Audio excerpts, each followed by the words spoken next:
This is NHTV2, North Haven Government Television, a service of North Haven Community Television.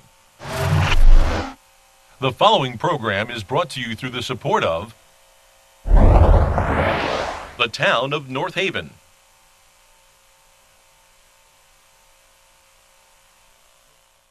Okay, good evening, everyone. My name is Ron Penton. I'll be your acting chairman tonight. I'd like to welcome you to the September 10th Planning and Zoning Commission meeting. And let me start out by introducing the members of the panel up here. To my left is Mary Lou Rajewski, who is our court stenographer. Next to her is Pam Miller, our staff secretary. On my right is Alan Fredrickson, our land use administrator. And would the rest of the commission introduce themselves? Ed Hull, alternate. Jim Giletti, regular member. Teresa Ranciato Vili, regular member. Richard Wilson, secretary. Tonight we've got a usual agenda of a combination of public hearings and site plans. And during the public hearings, the audience will have a chance to ask questions. During the site plans, they will not. And if people have any further questions about that at the time, we'll take care of you. Alan, do we have any change to the agenda? Well, we do. In that item number 2, the application of Act Cited LLC for the amendment is postponed again. Okay, that's it? Yeah, that's it. No additions, no more deletions. Okay. The other thing, I just want to explain that Jonathan Bodwell will be here. He has a WPCA meeting this evening.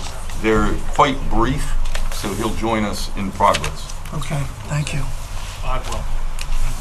All right, the first public hearing we have is P1820S, and we're going to hear at the same time item 7, which is P1820. Rich, would you read that into the record, please? Continuation of special permit application of Reno Russo 404 Associates Incorporated, applicant and owner relative to 404 Washington Avenue, map 85, lot 27, plan entitled Site Layout Plan, land of 404 Associates Incorporated, 404 Washington Avenue, North Haven, Connecticut. Prepared by Giuliano Associates, dated 11/28/17. The scale is 1 inch for 40 feet.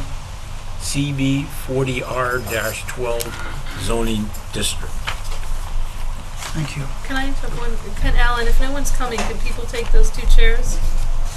We have many chairs in the back. They No, can take here, there's one for you. take a couple more chairs. Oh, okay, all There are right. seats Okay, because there's some right next to it. available, but All right. Okay, Sam. applicant? Good evening, Mr. Chair and members of the commission. For the record, my name is Bernard Pellegrino. I'm an attorney with the Pellegrino Law Firm in New Haven. My address is 10 Marlborough Road here in town. This is a continuation of a public hearing that we opened in July, I believe. And at the hearing, there were some issues that were raised by the commission. And there were issues that were raised by members of the public who live in the vicinity of the site. So we took note of those issues and made some revisions to the plan, which I'll summarize for you. And by the way, members of the design team from Giuliano and Associates are here, Matt Niski, and also Bob Mangino, who's the project architect. So I'll summarize those changes for you in a minute. We met with the neighbors subsequent also to our meeting, and once we had made the proposed revision, so we did meet with them. We gave them a little bit more notice. As you recall, there was some question about giving them some little more advance notice for the meeting, and the turnout, even though I wasn't there, was good, I hear. So we presented the revised plans to the neighbors. the site plan, which is here, and that's the landscaping plan. If you can see them, I don't want to move too much because I know the camera is somewhere over here, but as you may recall, the original site plan showed 3 buildings. The 2 buildings in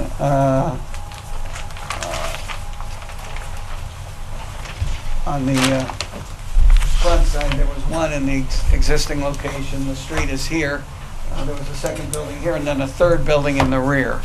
We had eliminated the building in the rear, and we moved the other building that was located on the north side of the property to the south side. So both buildings would be along the southerly edge of the larger tract of the property. And what that did, first of all, it moved that largest building, which was closest to the neighbors to the rear, who were the neighbors who were at the initial hearing. We eliminated that building, which reduced the total number of units to 97 units. It was I think it was 109 as previously proposed. The other thing that did was it gave us more room for parking, for sidewalks, for snow shelves. It gave us an area in the middle of the 2 buildings to put a little green area for some use by the tenants.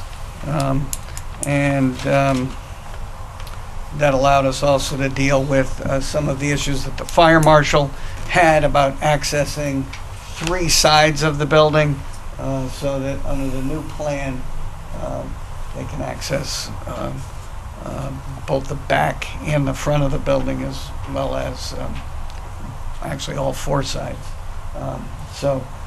We met with the fire marshal as well during over the last 2 months to just fully understand his issues and revise the plans accordingly.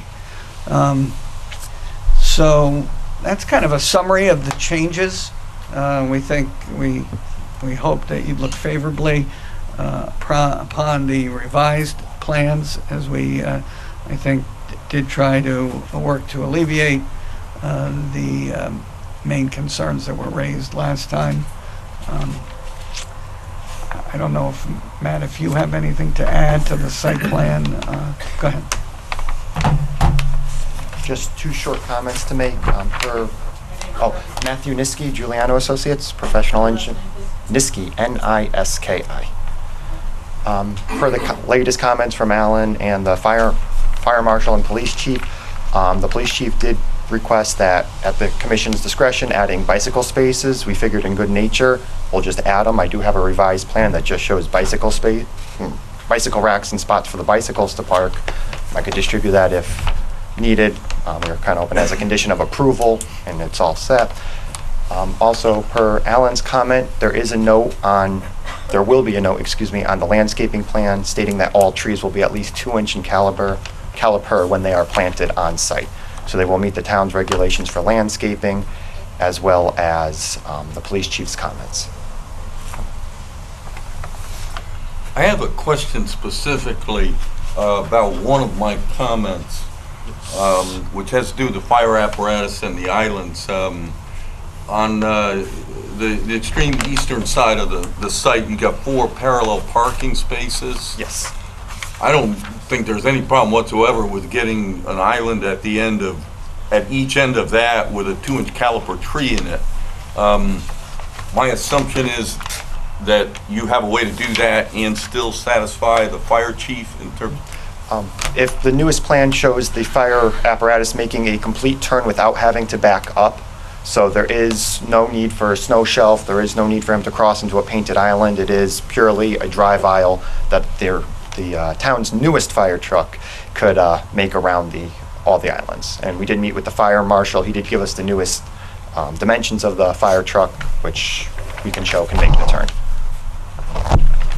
Okay, thank you. So I don't understand that one, Alan, because your comment says drawing 7 out of 10 depicts several cross-hatched areas for fire apparatus are in conflict with a regulation. Did that explain that? Because it says it's imperative that turning be provided and that the regulations are met. Did that answer? He's showing, yes, it did. He's showing an island on each end at this point. Right. So I'm okay as long as he can get a tree in that island and it's not an asphalt island, which he's saying, I look at the turning radius that's there, I see that. It And the looks turning possible radius to me. is, then the turning radius is sufficient? It's my understanding, because the fire marshal reviewed it and he had no further issues with that particular turning problem. And they had the fire truck swinging through that cross-hatched island. It looks a little different now. I wanted to make sure that he wasn't relying on that island to make the turning radius. The fire truck does make the turn. We, at our last meeting, we did have hatched islands where the fire truck was for fire access only. With discussion with the fire marshal, he asked us to remove it, and with Alan to put trees in all the islands, so now everything is a curbed, landscaped island. Thank you. Any other questions for us? We're happy to try to address that you may have on the revised plans. We do. You mind if I lead off? Go ahead. Okay. I met the chairman when he found out he wasn't going to be here, did make a point to review this application with me, and so the comments and suggestions I'm going to make, he asked me to say that he shares the comments. I did a couple of things in preparation for this and reviewing this, and one of the things I did was went to the last similar application that we approved, the flats, and looked at the landscape buffer behind there, which I'm happy to report looks pretty good and pretty healthy. The problem being that it was planted 4 years ago, and the tallest tree is about 10 feet.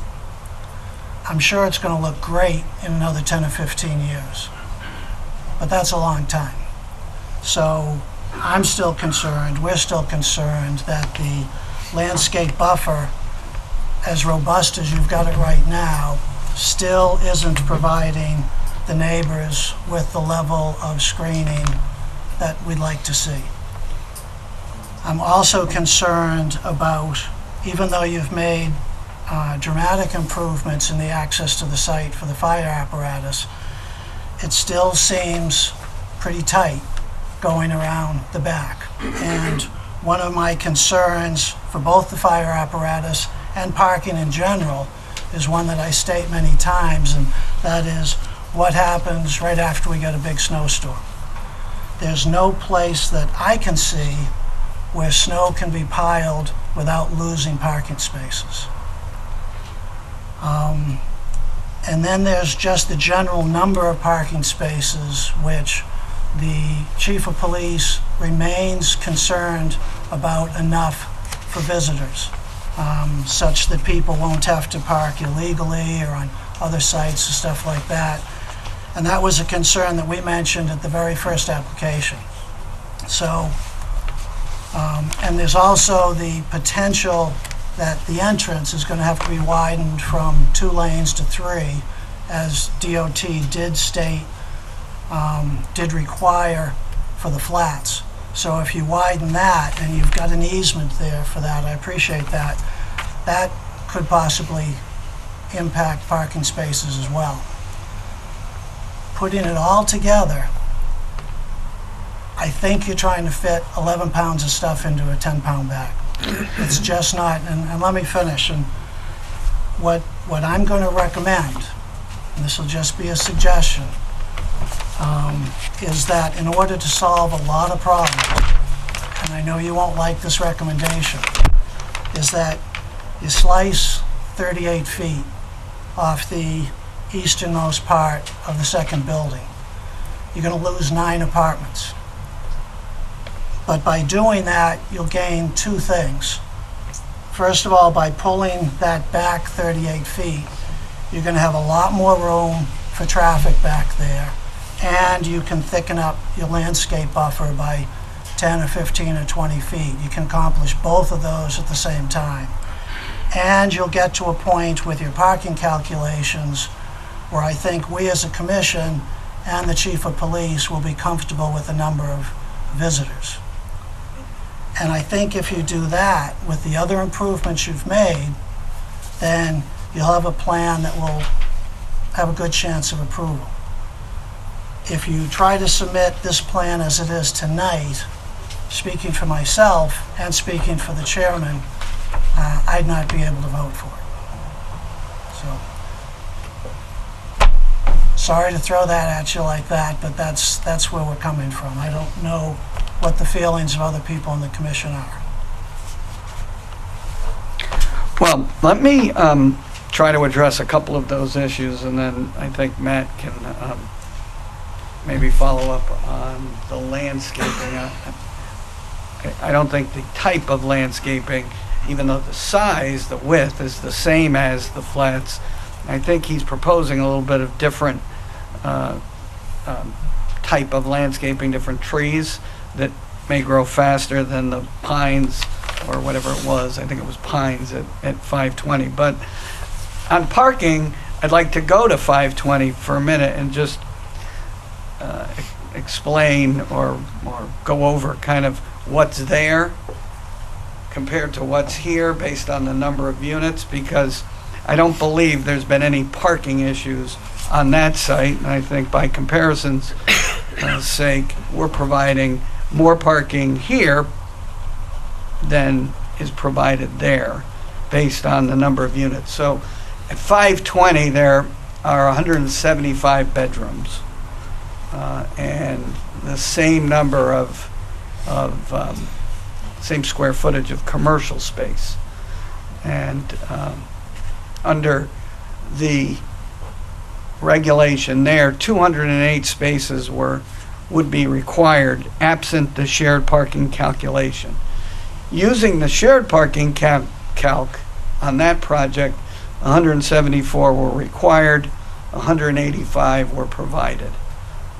If you look at space per bedrooms, there was 1.06 space per bedroom provided on that site.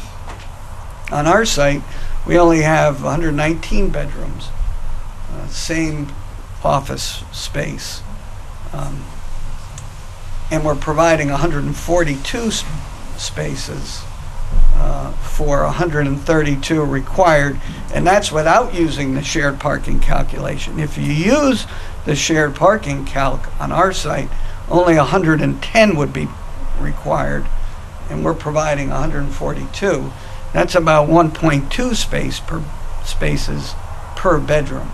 So from a comparative standpoint, we're providing more spaces per bedroom on our site than is provided there, and there have really been no problems there. So from a number of parking spaces, I'd have to disagree with the analysis that there's not enough parking here, because we're really providing more parking on a per bedroom basis, which is what the reg looks to utilize for required parking. So, I mean, I think the comparison is relevant, and when you do look at the two projects together from a parking standpoint, I just think we've got enough. As far as accessing the rear of the site, I was at the meeting with the fire marshal when we went over this plan, and he really was pretty comfortable about getting his trucks into that site and out around the back. His real main concern was getting access to the back side of the buildings, which required us to give him that 10-foot concrete sidewalk, which did push the buildings a little bit further off that southerly parking line. But I think once he saw the revised plan with the elimination of the building that was along the rear of the site, I think he was fine. And on the landscaping and the buffer, I think it's also noteworthy that on this plan, only one short side of one of the buildings will face the neighbors. On 520, there are two buildings with both both long sides, if you will, that directly abut that rear buffer zone that you're referring to. So I think between the increased distance from the buffer area and the difference in the type of shrubs that are planted on the landscaping plan, as well as the fact that instead of having two long sides of the building facing the rear neighbors, on the revised plan, you only have one short side of that building facing them. Comparatively speaking, I think there's a lot less impact on this plan for that plan. I don't know if Matt wanna. Okay. And again, I think the difference in shrubs is those arborvitaes, as opposed to what I recall being used at the 520 site, are a lot, grow quicker, and I think as they're located, they're really going to provide a dense and ultimately connected vegetated buffer area there.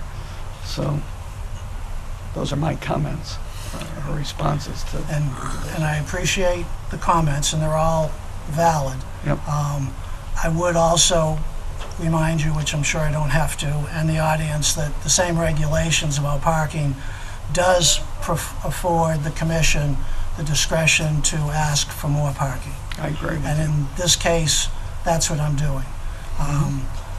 And with getting, not only would we like to see more parking, but we would like to see, if we can, the building pulled away from the neighbors, thicken up the landscape buffer, which will provide, however way you look at it, whatever plants you're using, more of it will give more screening to the neighbors, and give the fire department even more flexibility so that even if snow's piled up somewhere, they can get around with no problem. So, and using, in fairness, using the flats as an example, I'll be honest with you, when the flats came up before this commission, it was my very first time sitting. And I didn't know as much as I do now. And I wouldn't have approved it if I knew what I knew now. I think it's an example of a case where it meets all the regulations, granted that, but I think it was just trying to cram too much in to too little space. And just because we might have gotten it wrong once doesn't mean we have to get it wrong twice. So I'm just telling you, if you want my vote, have to lose 9 apartments. Okay, thank you. I can't speak for other members of the commission. Well, let me tell you my position in two things. I have a couple questions. One, with regard to the flats, one big difference when it came, and I did vote for the flats actually, but when it came was the neighbors didn't come out against it. They did last time. I'm waiting to hear, I don't know what this, I know you met with them. I don't know how that meeting went, but my suspicion is I'm going to hear. But the second thing is, just so that I know, whatever plantings you're putting, whether they're pines, whatever, from the get-go, when you just start, when you're done with construction, how tall will those plantings be, and how tall is the back of this building?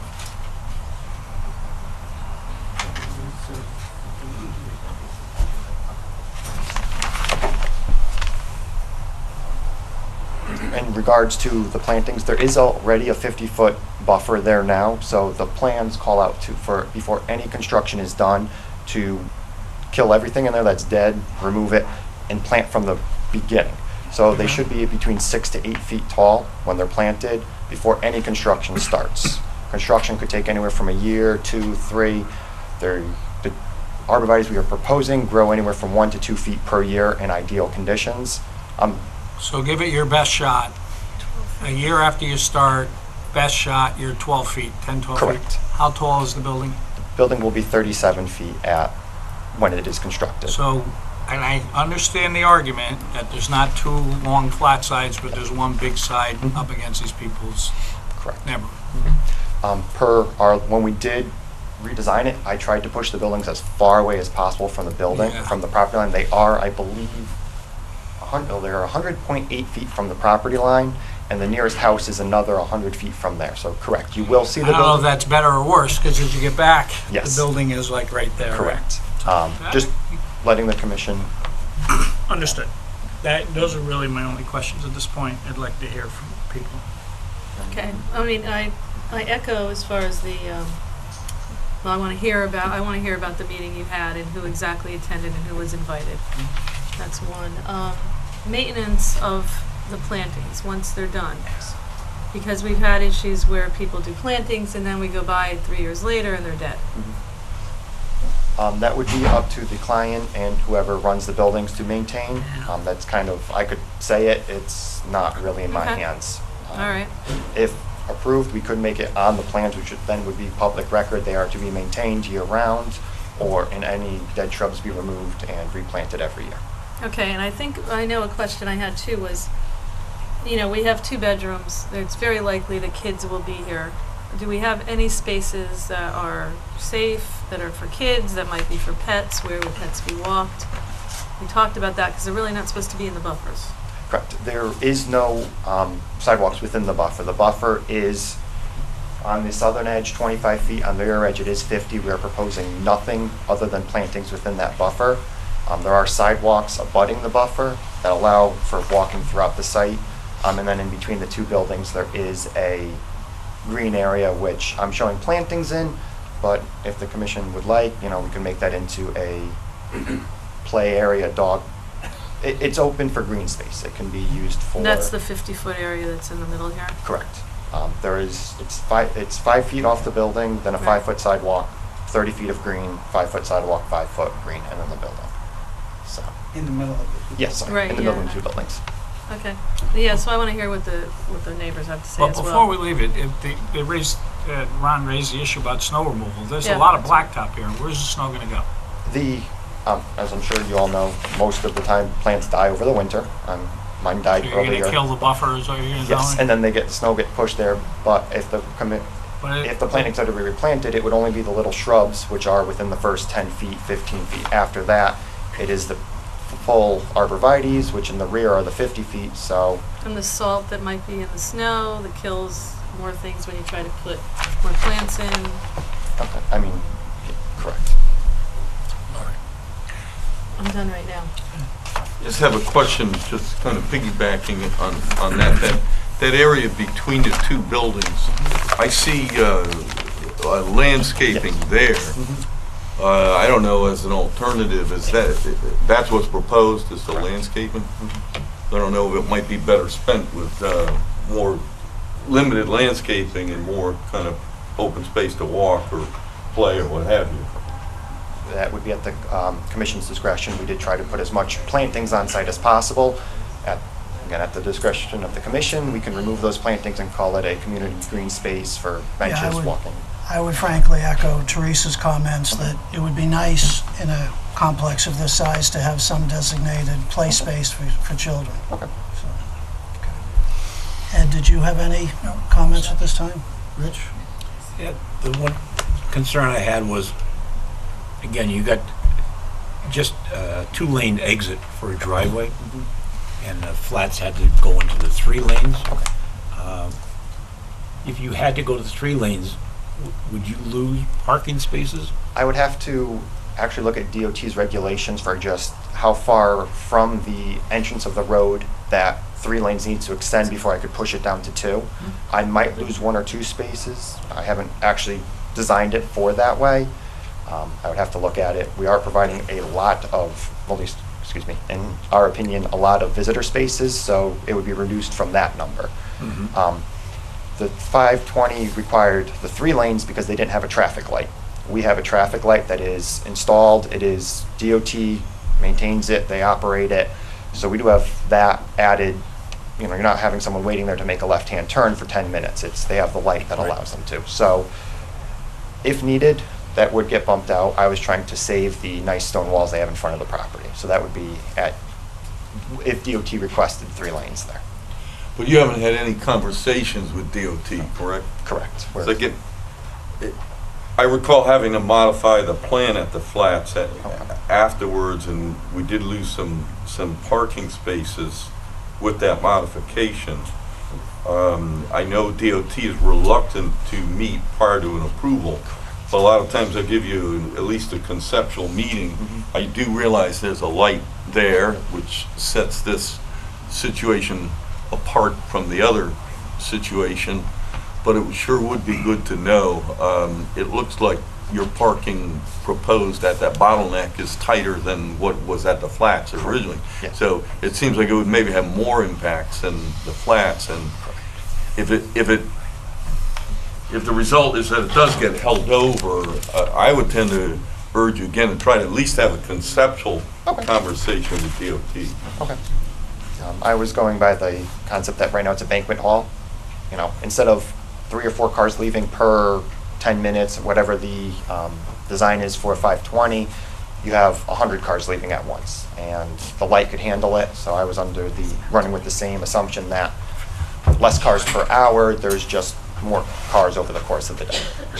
We will contact DOT, and if they require 3 lanes, we will adjust the entrance ramp accordingly. Entrance. Do you have anything else you wanted to say at this time, Bernie? No. Okay. Okay to open it up to the public at this point? Yeah, I think it is. The one thing I would just add is that, just want to be clear that this is a continuation of a public hearing. So all of the comments that were made at the first public hearing are recorded, and they're on the record. There's no particular need to repeat all of those comments, but there I said it. But they can if they want to. Well, let me start out by opening up. We're going to have the opportunity for people who want to speak in favor and in opposition. So I want to start out by, is there anyone who would like to speak in favor of this application? Anyone who wants to speak in favor? Okay, hearing none, and keeping in mind Mr. Frederickson's reminder that if you've already spoken in opposition, while you can speak again, we would ask you to be respectful of the number of people here and try to minimize your comments. So if anyone here is in opposition and would like to speak, please come up to the microphone, state your name and address for the recorders, and we'll listen to what you have to say.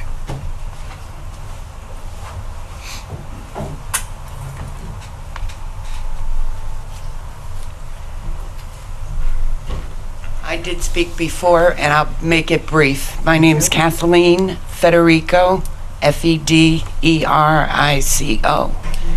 28 Robin Court. There were a couple of issues. One, when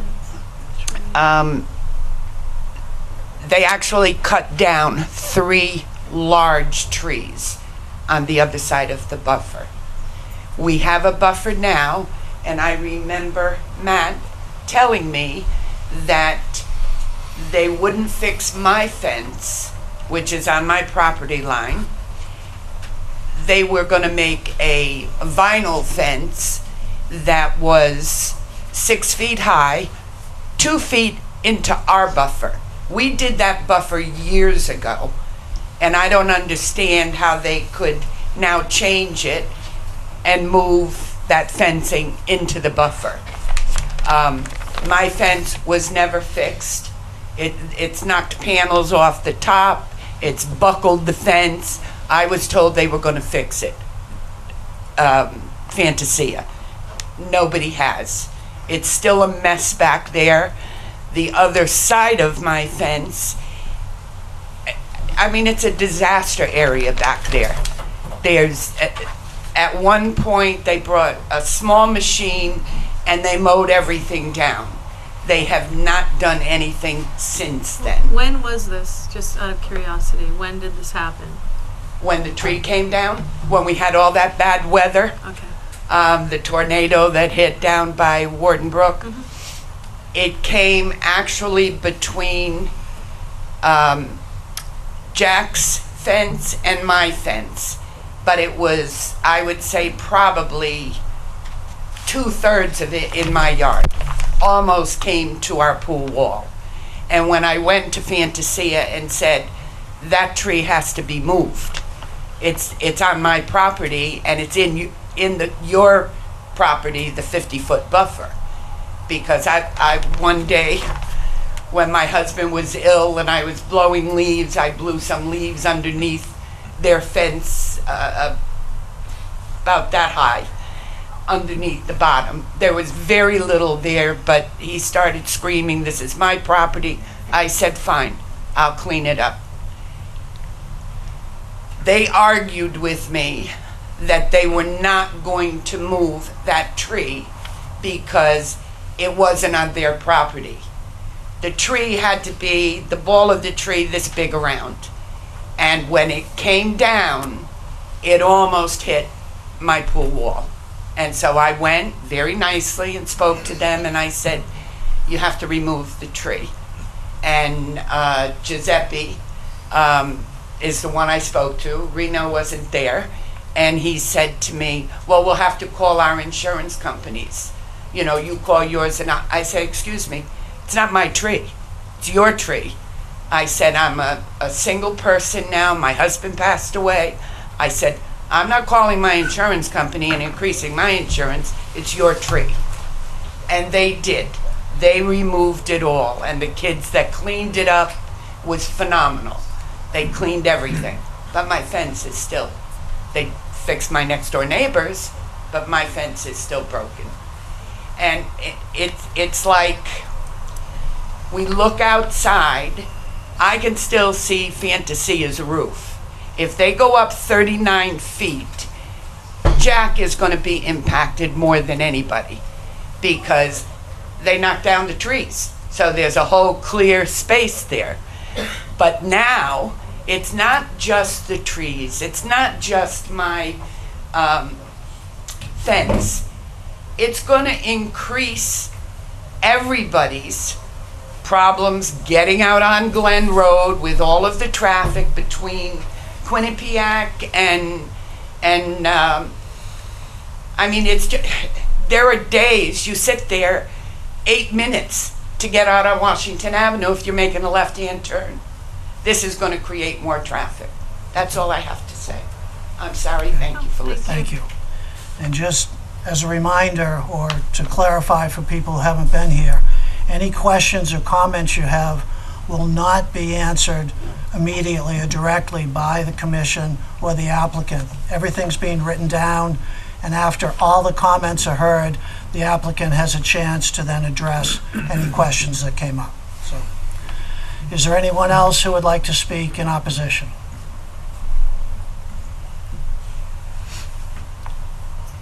Hi, my name is Tim DeBase. I live at 20 Robin Court, basically right behind Fantasia.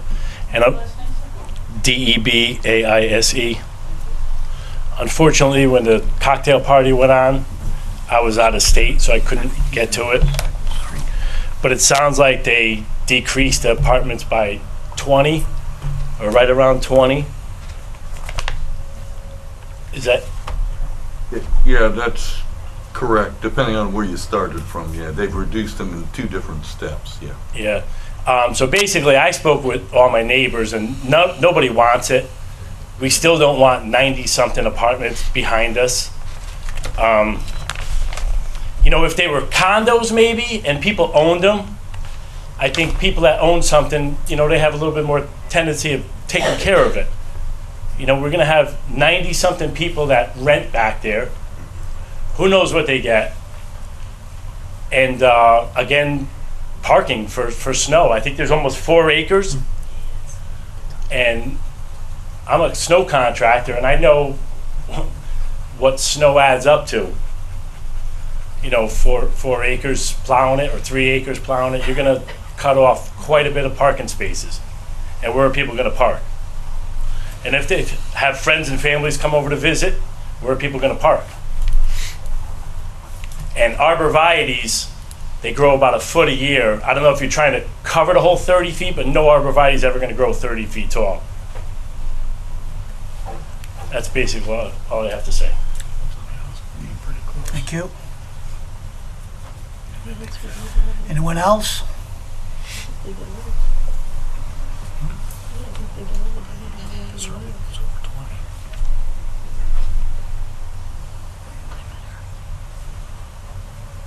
Hello, my name is Danielle Walker.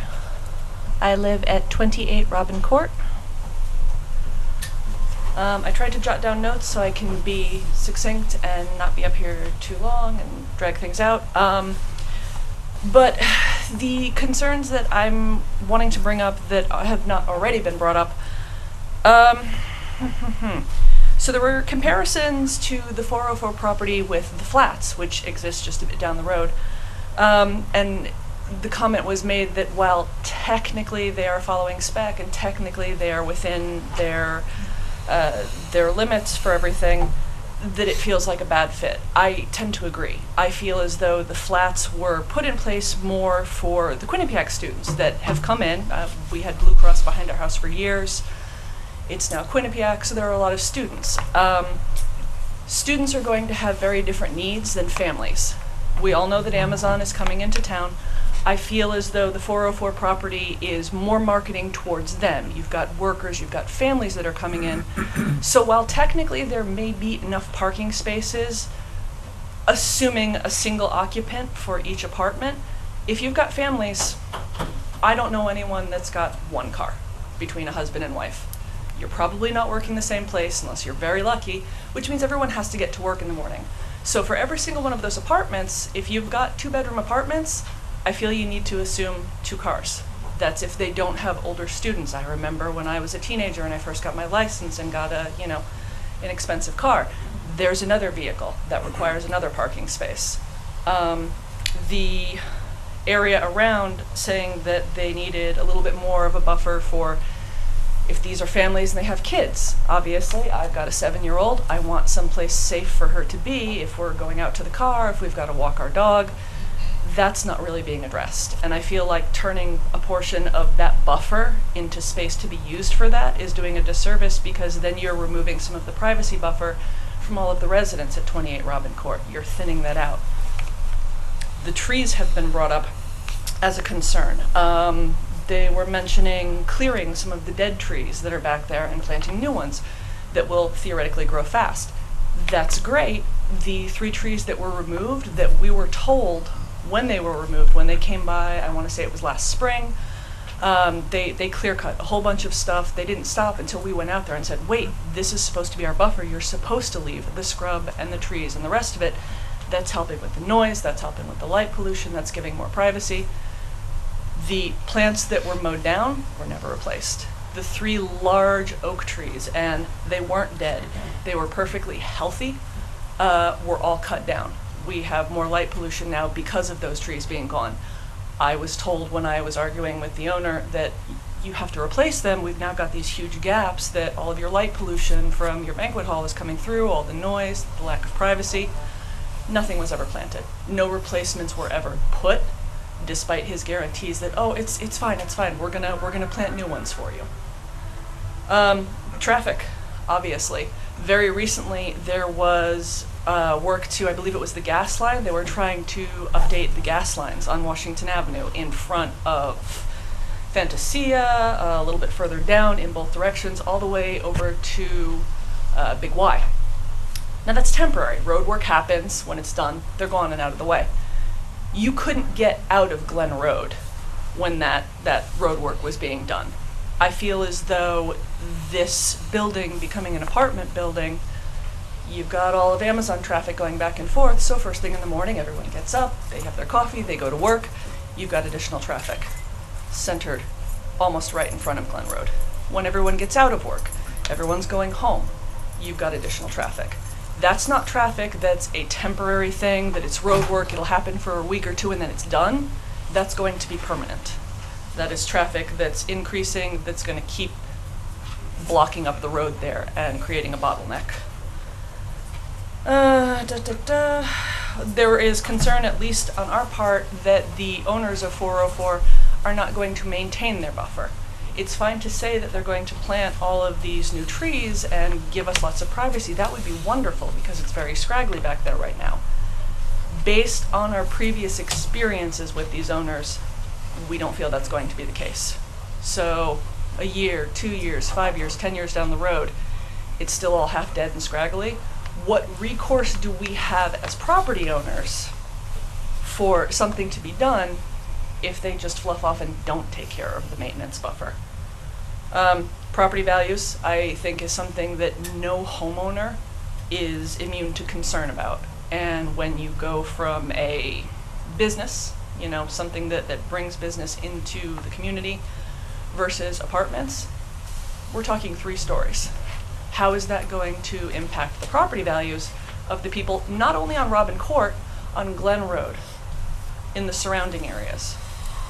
That's something that really needs to be considered. If this were something where people had just moved in, they were purchasing the property and they knew this was going to happen, they can make an educated decision as to whether they wanted to purchase that property or not.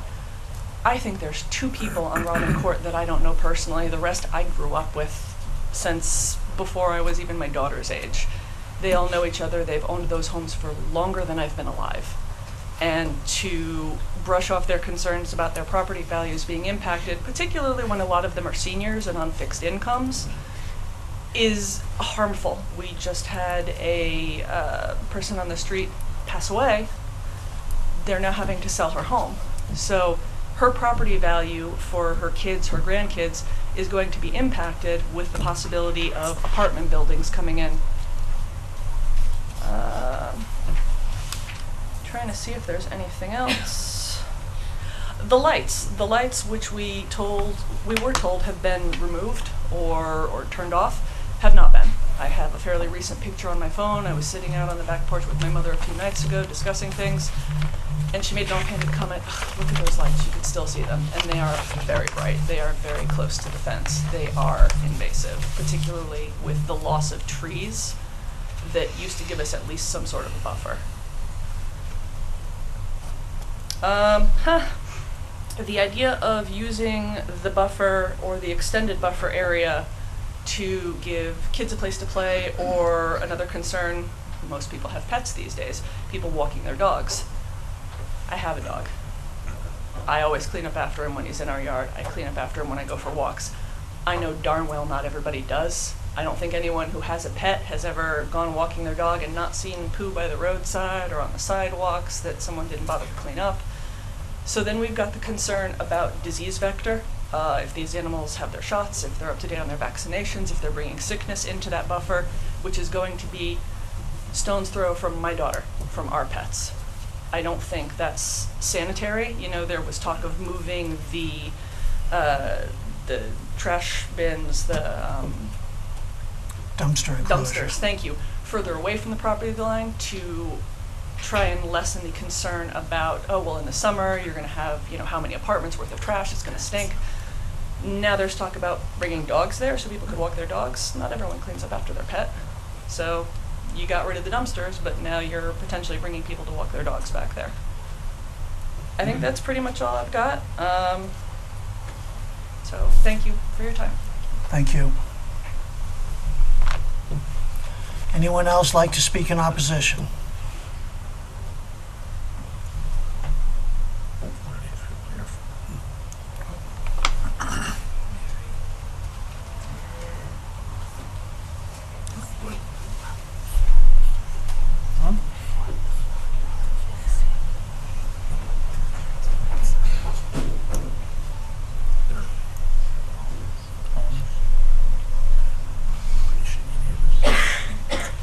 Mary White, Summer Lane.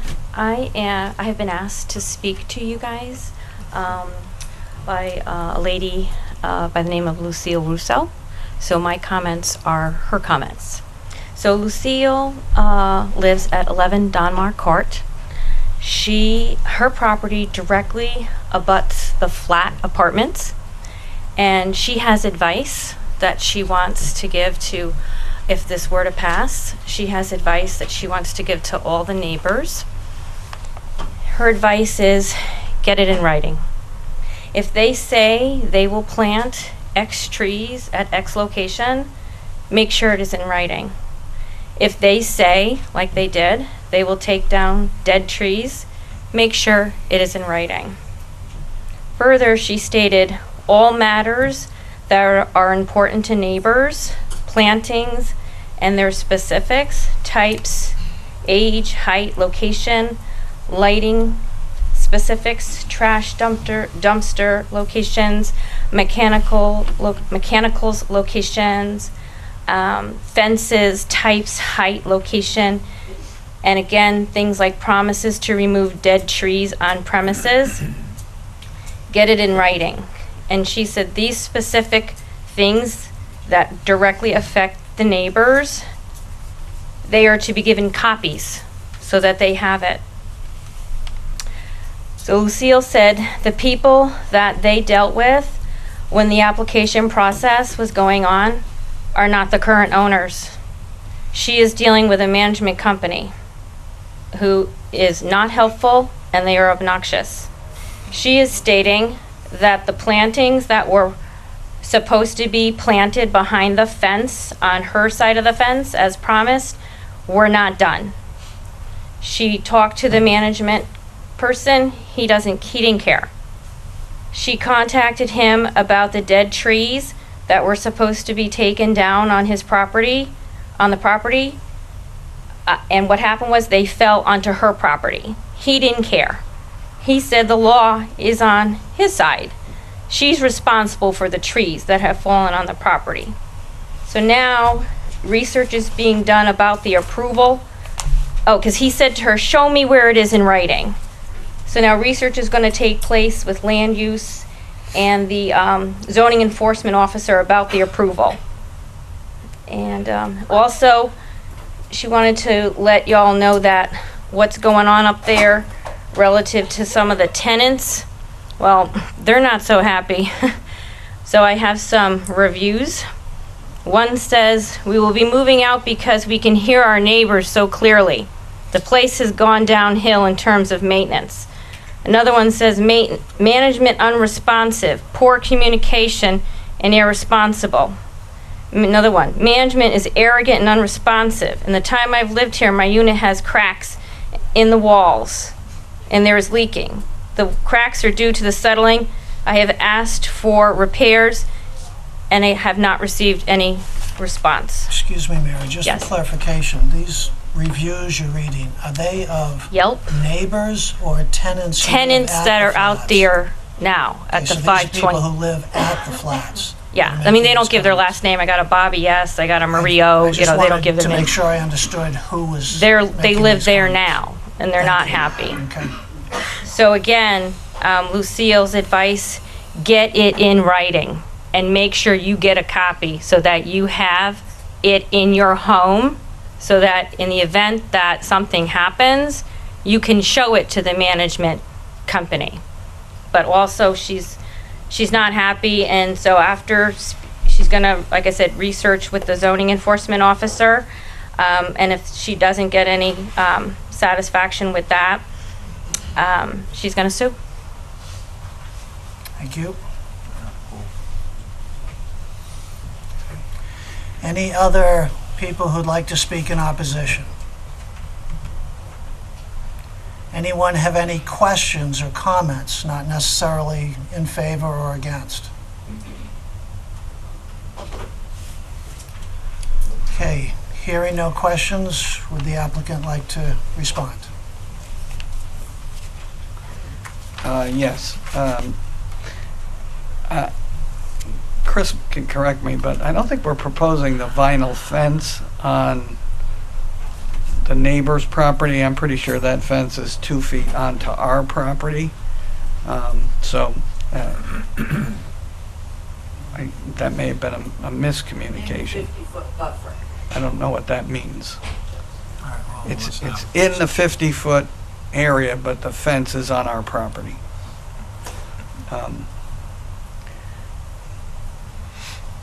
I think a couple of things that Ms. Walker stated.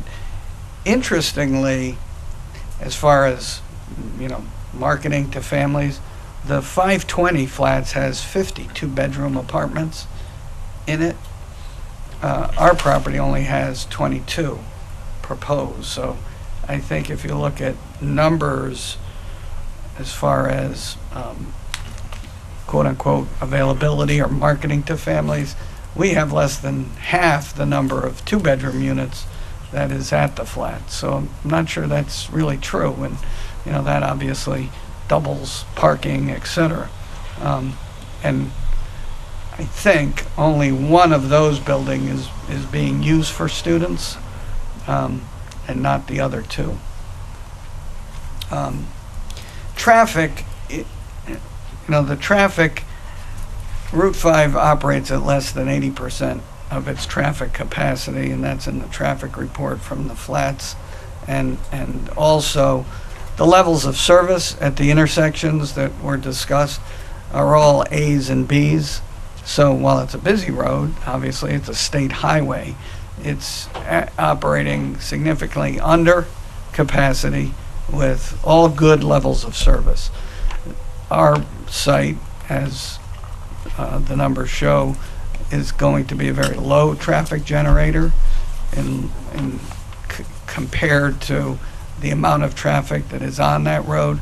So I think our project from a traffic standpoint in the roadway system is proposed traffic is negligible.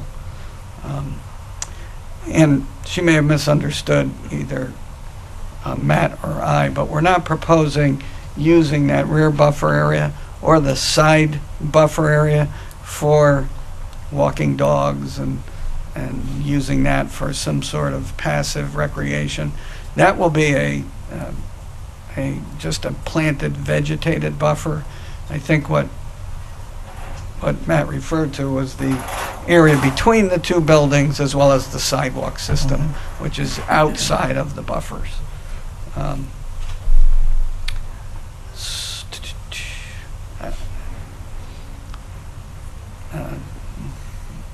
Despite Lucille Russo's comments via Mary White, I think the requirements and or the representations at 520 Washington were made in writing and were made on the plans. So I don't think you got it wrong at 520. I think 520 works.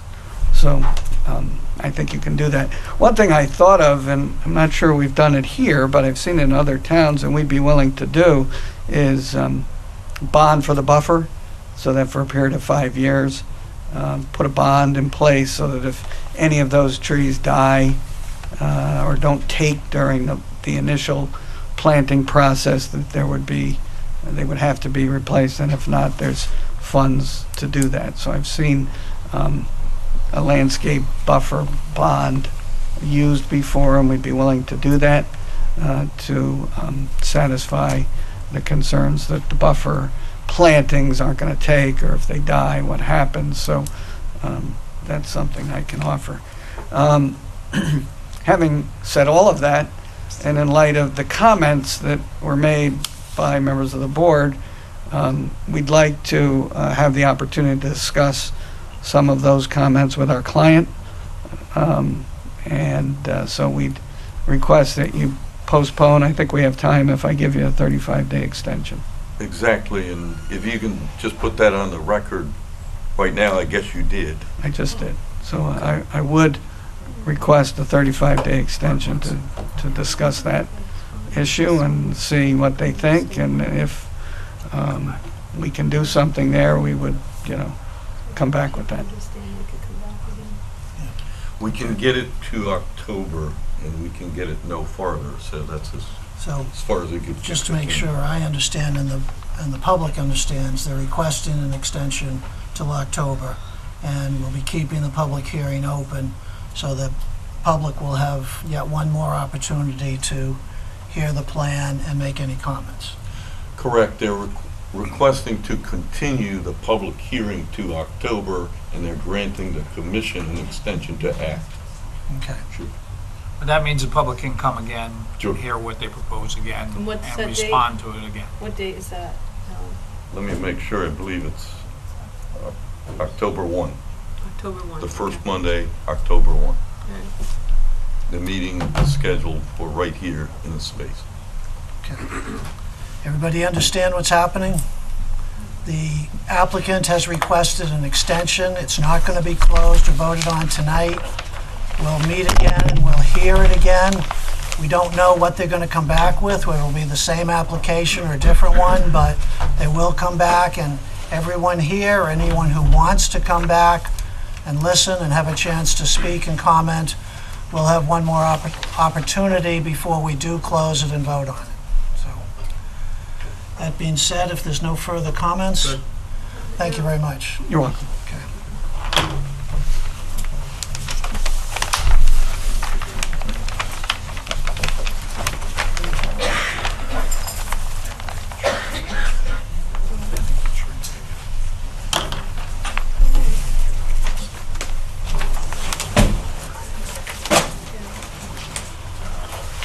Okay.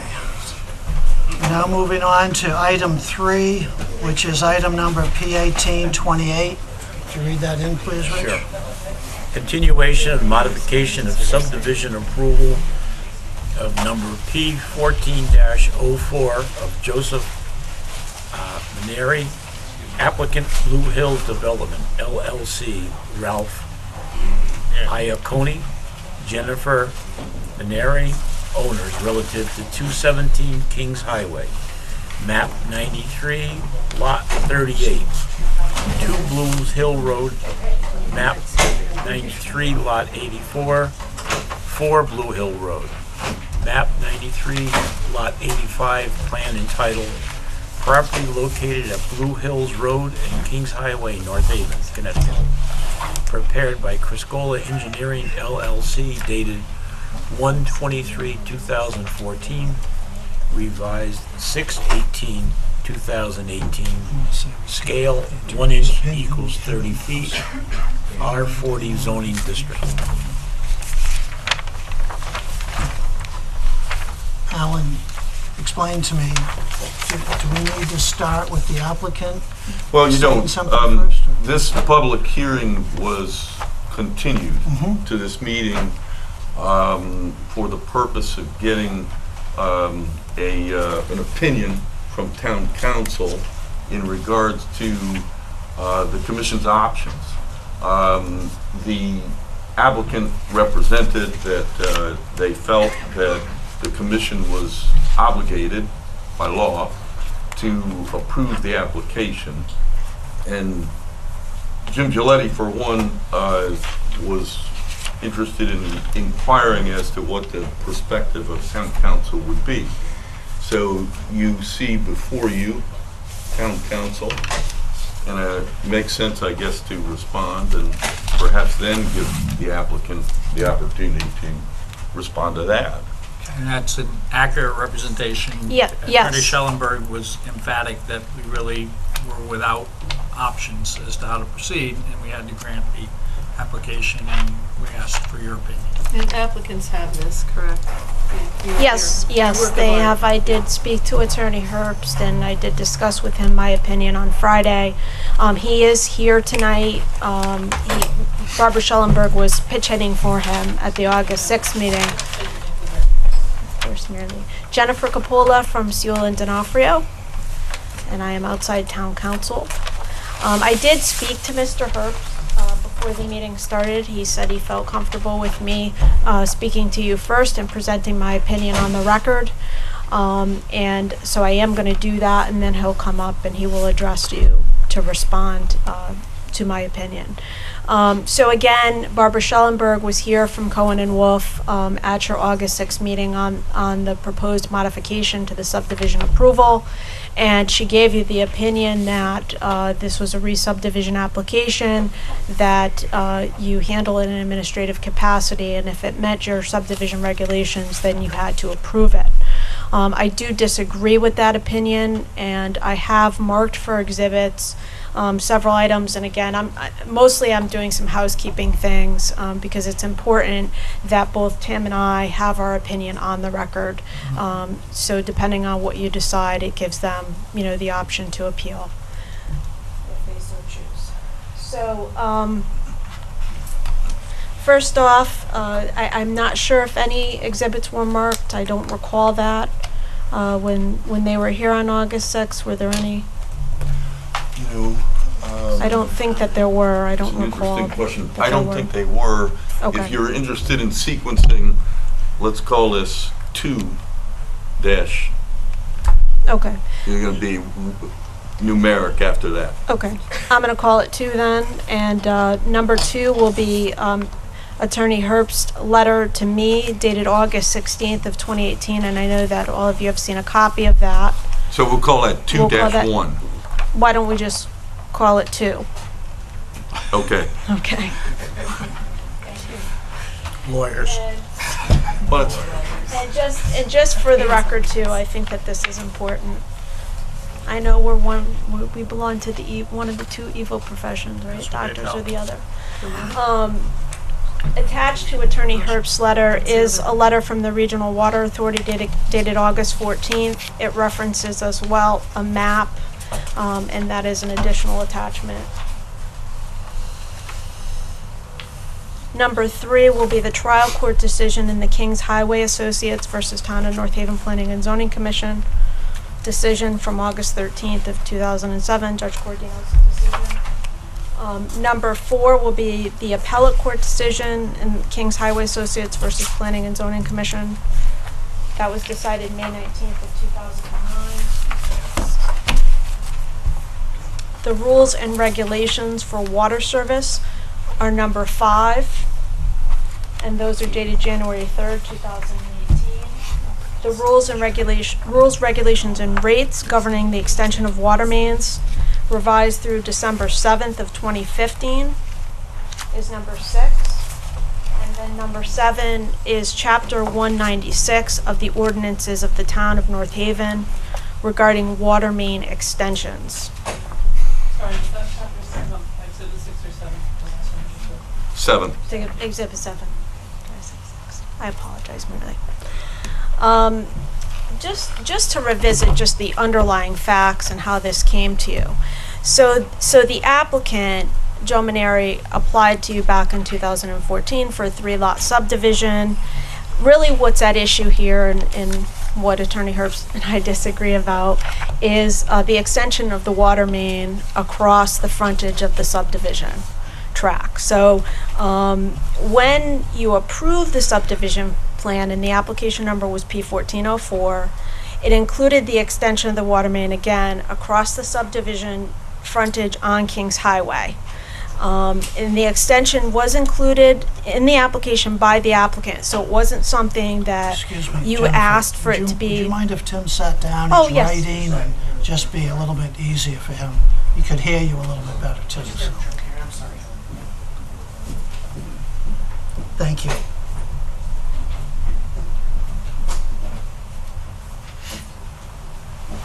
So again, the extension was included in the subdivision application. It was part of the plan.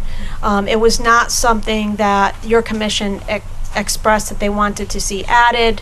When Bob Griscolo drew the plan, he included it. The applicant has suggested that it was included because the applicant had received a cost estimate for the water main extension at that time of $21,000. I confirmed with the Regional Water Authority that the only estimated project cost for the water main extension shown on the approved subdivision plan that was provided by the RWA was that dated February 9th of 2018 in the amount of $91,966.80, and that no prior cost estimate had been requested for said extension. I think that this is an important point. I did watch the video recording of your last meeting and noted that when Mr. Wolf came up and addressed you, and he was actually the purchaser of lot number 3. So really the lot that the water service was intended, the extension of the water main was intended to service, okay? He made the representation that he was due to close in April. So We do know that the water line was certainly in place far before that moment in time, and you didn't in fact receive the application to modify until after the water line had already been put in its current location. So I think that that's an important fact for the record when you're considering what to do on the application. In terms of the exhibits that I marked, I don't want to get into what Attorney Herbst's argument is. He's going to come up, he's going to address you himself. He is obviously relying on the Kings Highway decision by the appellate court, and he's claiming that it controls the outcome of the matter, that the Regional Water Authority is the sole entity with jurisdiction over supply of water to the subdivision. And he also does suggest that the letter that I referenced that is attached to his August 16th correspondence, that letter confirms that the extension of the water main on Kings Highway is no longer required by the RWA. But if you look at the letter itself, what it in fact states is it states that the two lots that have been built upon, which is Lot 1, which is 4 Blue Hills Road, and Lot 3, which is 217 Kings Highway, that they both are serviced by Regional Water Authority. They both have water service. That's all it indicates. It doesn't indicate that the water main extension is not required. It doesn't indicate, as is argued in Attorney Herbst's letter. So I've enclosed, obviously, for you, I had distributed for you the trial court opinion, the appellate court opinion, so that you could actually read them in advance of tonight. So the arguments that Tim and I were making made sense for you. I did argue the trial court. I did present the trial court argument. I was at the hearing on the merits before Judge Corradino in the Kings Highway case. I argued certain subdivision regulations, section 3.1, which states in part that land subject to flooding or without adequate facilities for safe water supply and sanitary sewage disposal shall not be subdivided. Section 3.3 of your subdivision regs provides all subdivision plans shall make proper provisions for water supply, and lots which are not served by a public water supply system shall be large enough and so laid out to allow a distance of not less than 75 feet between any well used for such purpose and any portion of any sewage disposal. Section 3.8 of your subdivision requires that in the case of subdivision served by public water supply, all necessary mains, branch offsets, fire hydrants, and other necessary appurtenances shall be installed as approved by the municipal department and the corporation having jurisdiction. Corporation having jurisdiction is Regional Water Authority. As I think all of you are aware, that's a nonprofit public corporation that provides water service to North Haven and other municipalities in the identified region. And its representative policy board, so it's RPB, the acronym that's used for it, consists of representative of its member municipalities. And it's enabling legislation. There was special legislation to create the water authority, calls it a public instrumentality and political subdivision. I argued before Judge Corradino concurrent jurisdiction of your commission, of the town, and the Regional Water Authority on the basis of those subdivision regulations, as well as in the Municipal Powers Act, Section 7-148 C4G, which conveys to the municipality, the state, of all municipalities, the state, the power to provide for the furnishing of water by contract or otherwise. I'm sorry, I'm kind of rushing through this. I'm trying to get everything in, so that everybody doesn't have to sit here for a long period of time. In addition to the subdivision regulations, the Municipal Powers Act, that's provision that I just read to you, Section 1.1.1 of your zoning regulations identifies the facilitation of adequate provisions for water as a stated purpose. And the site plan requirements require that the location and dimensions of all proposed water supply, sanitary storage, storm drainage, and other utility lines and equipment, including connections to existing facilities, be included in site plan submissions. In addition to all of that, if you look at the rules and regulations for water service and the rules and regulations and rules, regulations, and rates governing the extension of water mains. There are certain provisions within those that suggest concurrent jurisdiction, again, between the town and the regional water authority. For example, on pages 39-40 of the rules, regulations, and rates governing the extension of water mains, it says the regional water authority would determine the required length, size, material, routing, and location of an extension based in general on the following principles. The terminal point of an extension installed in streets not within a development will be the property line beyond the last acre to be serviced by the extension, including the installation of the main required to cover the entire frontage of a subdivision tract. Paragraph 14 starts on page 39, ends on page 40. Again, this is in the rules, regulations governing the extension of water mains, where the rules and regulations require water main extensions as shown on the site plan approved by the municipal planning and zoning agency, but on streets which will not be constructed, the regional water authority may defer installation of the extension until an additional main is required in the street. There's other sections, paragraphs 3 and 4 in the application section.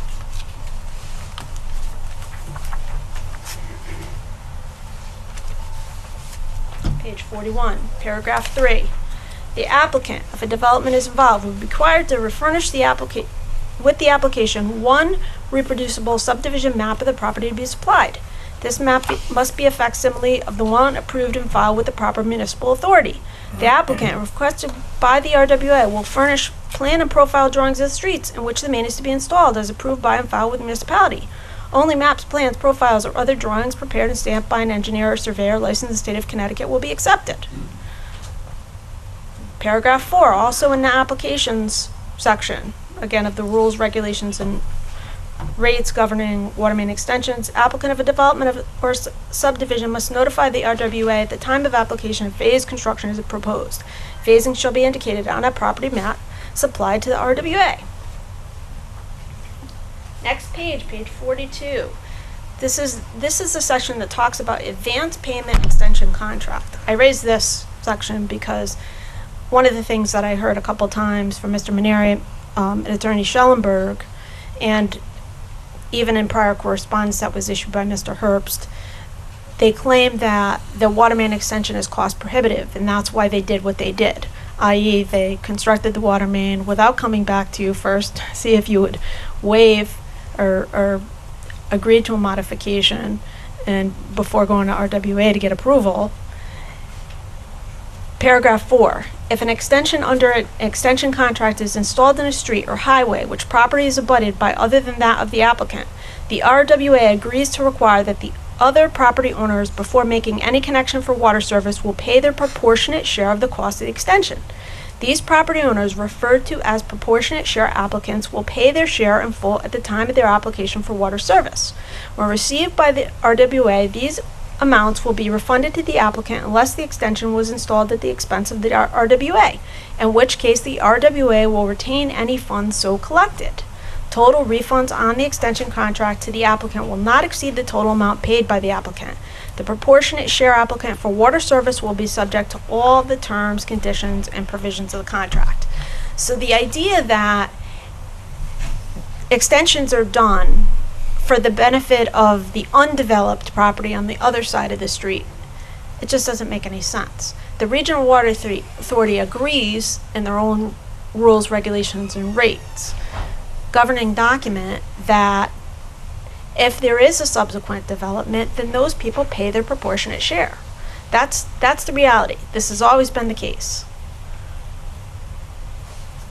The other thing that I looked at and considered was the ordinance that we have for water main extensions, Chapter 196. It was adopted by the special town meeting, Town North Haven, July 2nd of 1986.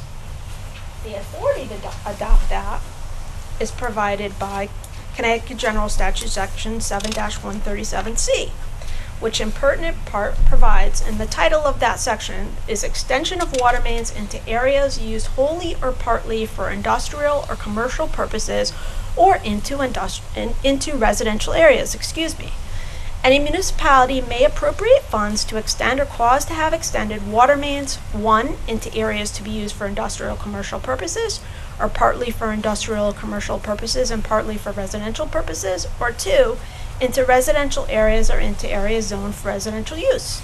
Notwithstanding the provisions of any special act, the municipality may pay the cost of such extension and may require each owner of property which abuts any such main to reimburse the municipality such owner's proportionate share of the cost of such extension at such time and by such rule as the municipality by ordinance determines. So we have this ordinance, again, passed by a 1986 special town meeting as a result of the town exercising its authority under 7-137C of the Connecticut General Statutes. The purpose of the ordinance, in its statement of purpose, section 196-1, provides, is the purpose of this ordinance to provide for the levying of unit assessments upon land and/or buildings in the town of North Haven which are benefited by the extension of water mains, which may be funded in part by the town of North Haven as determined by resolution of the North Haven Town Meeting. So the scope of ordinance, this particular ordinance, and many like it, that other municipalities who are also member municipalities of the Regional Water Authority, includes areas used or zoned for residential purposes, as again stated in its statement of purpose and its definitions, because it provides a definition for residential. In addition to all of this, the application that was before the commission in the Kings Highway Associates case was much different than what you have before you tonight.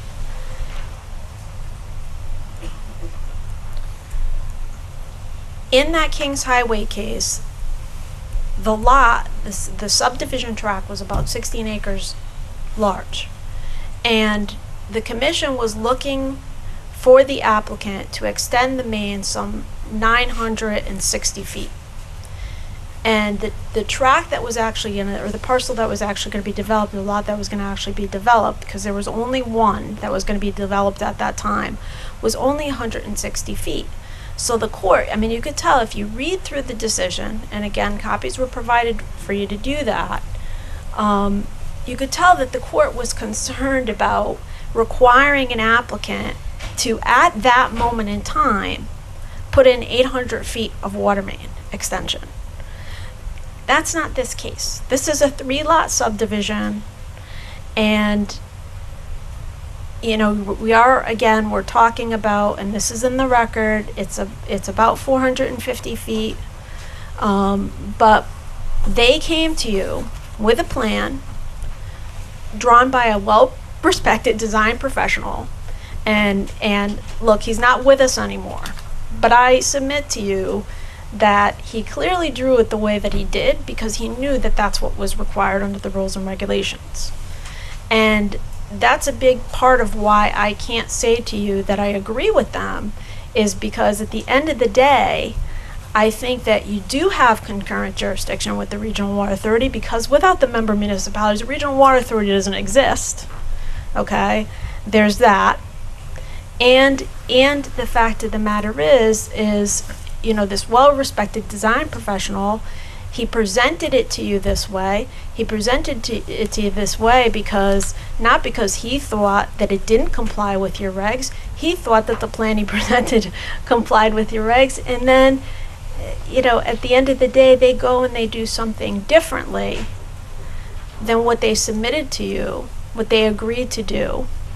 And I'm not telling you what to do. I'm just telling you that I disagree with them, that with the facts as they're presented to you, they're coming to you from a position of non-compliance. I think that you do have the ability to turn them away. So I may have a few more comments because I tried to race through that to get everything in, because I want to give Tim, you know, his opportunity. Before you go, let me, because you put a lot of things on the record. Let's kind of cull it down so that we're all in the same place. Attorney Schellenberger said to us the last meeting that, in her opinion, we have to approve this because our regulations require it. Your position is that's not accurate, correct? When we cut through it all? Yes, That's not accurate. that's accurate. And it's a legal position, and they could have a position opposed to that, but that's your position. Answer this one for me, because you gave us the Superior Court case where you argued to Judge Corradino what you thought was to be effective, which of course we lost, correct? Yes, we did. And on appeal, that loss was affirmed. I'm just not sure I understand the argument that they're making. I'm sure Attorney Herbst will make it for us, but is the argument that they're making that the only one that has authority to make any regulations about water is the Regional Water Authority, and it's your position that is not accurate? Yes, So there's concurrent jurisdiction, we have jurisdiction under our regulations, and it's not necessarily contradicted by the Regional Water Authority's authority. I think that you have the expectation, and I don't mean to speak for you or any other planning and zoning commission of any of the municipalities that are members of the Regional Water Authority, but I think that the expectation is they're your Regional Water Authority. Right. And you have the expectation, if an applicant is going to come in front of you and submit a subdivision application that includes obviously the provision of water, that they are going to in fact comply with the rules and regulations of the Regional Water Authority. Right. And so I am not on board with saying to you, Planning and Zoning Commission, you cannot require an extension of water main. Right. And whether we can or we can't, this applicant, to again cut it down, gave it to us in their application by Mr. Criscolo, who I agree with you was a tremendous engineer and a great loss that he's not here. So they provided it, and then they changed it without coming to us.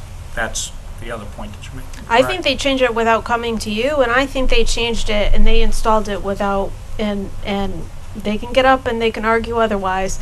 I think they installed it also without the Regional Water Authority knowing about it in advance. Okay. Thank you. Good evening. Thank you, members of the commission. Excuse me, Tim, over by the microphone.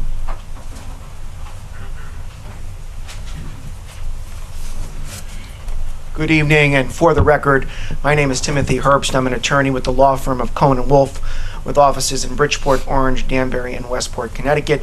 I am here tonight to represent Blue Hills Development LLC and its member, Joseph Maneri, with respect to a modification of a previously approved subdivision application. I'm going to try to keep this as brief as I can, but I want to really get to the heart of the issue that comes before the North Haven Planning and Zoning Commission. You're having a lot of stuff thrown at you, subdivision regulations, Regional Water Authority regulations, ordinances, but I really want to get to the heart of the matter.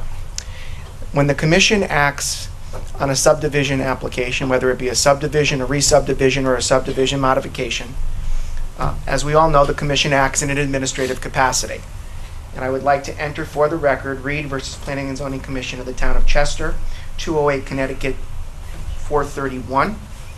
I will enter that for the record, and I just want to emphasize this point because we're going to have to build a record. I'm going to try to do this as quickly as I can. At the outset, we note that a municipal planning commission, in exercising its function of approving or disapproving any particular subdivision plan, is acting in an administrative capacity and does not function as a legislative, judicial, or quasi-judicial agency. I should also note, the Planning Commission, acting in its administrative capacity herein, has no discretion or choice but to approve a subdivision if it conforms to the regulations adopted for its guidance, and that is citing Langbine versus Planning Board, 145 Connecticut 674, 1958 decision. I want to enter that for the record. So we'll call that Exhibit A. We'll try that again.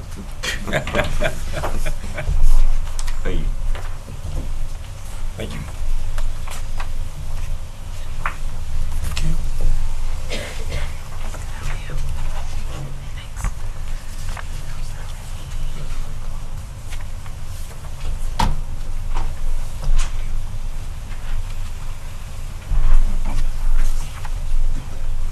So if establish that the commission is acting in an administrative capacity, and there are certain regulations that control. I would submit to you that the only regulations that the commission can consider in acting on this application are your subdivision regulations, which are very clear. And if you look at 3.8 in your subdivision regulations, when it talks about water supply, what the regulations specifically state is that it provide adequate water supply. It doesn't talk about, in the same formulaic way that the RWA does, how that's done. It simply states that there must be adequate water supply. Now, the trial court decision, which has already been entered for the record, I just want to come back to this decision by Judge Cordino because it sets the table for the appellate court decision. And there are important things in Judge Cordino's opinion that cannot be ignored by this commission because this is a very interesting case because you're dealing with a piece of property in North Haven in close proximity to the property that you're considering for modification tonight, where a lot of the same issues with respect to water supply were dealt with at the commission level, argued at the trial court level, and again argued at the appellate court level. So some key things that Judge Cordino cites in his opinion, dated August 13, 2007, which counsel argued on behalf of the town of North Haven. I think that's significant to point out. He cites Fuller, which says, accordingly, the agency has limited discretion when acting in an administrative capacity.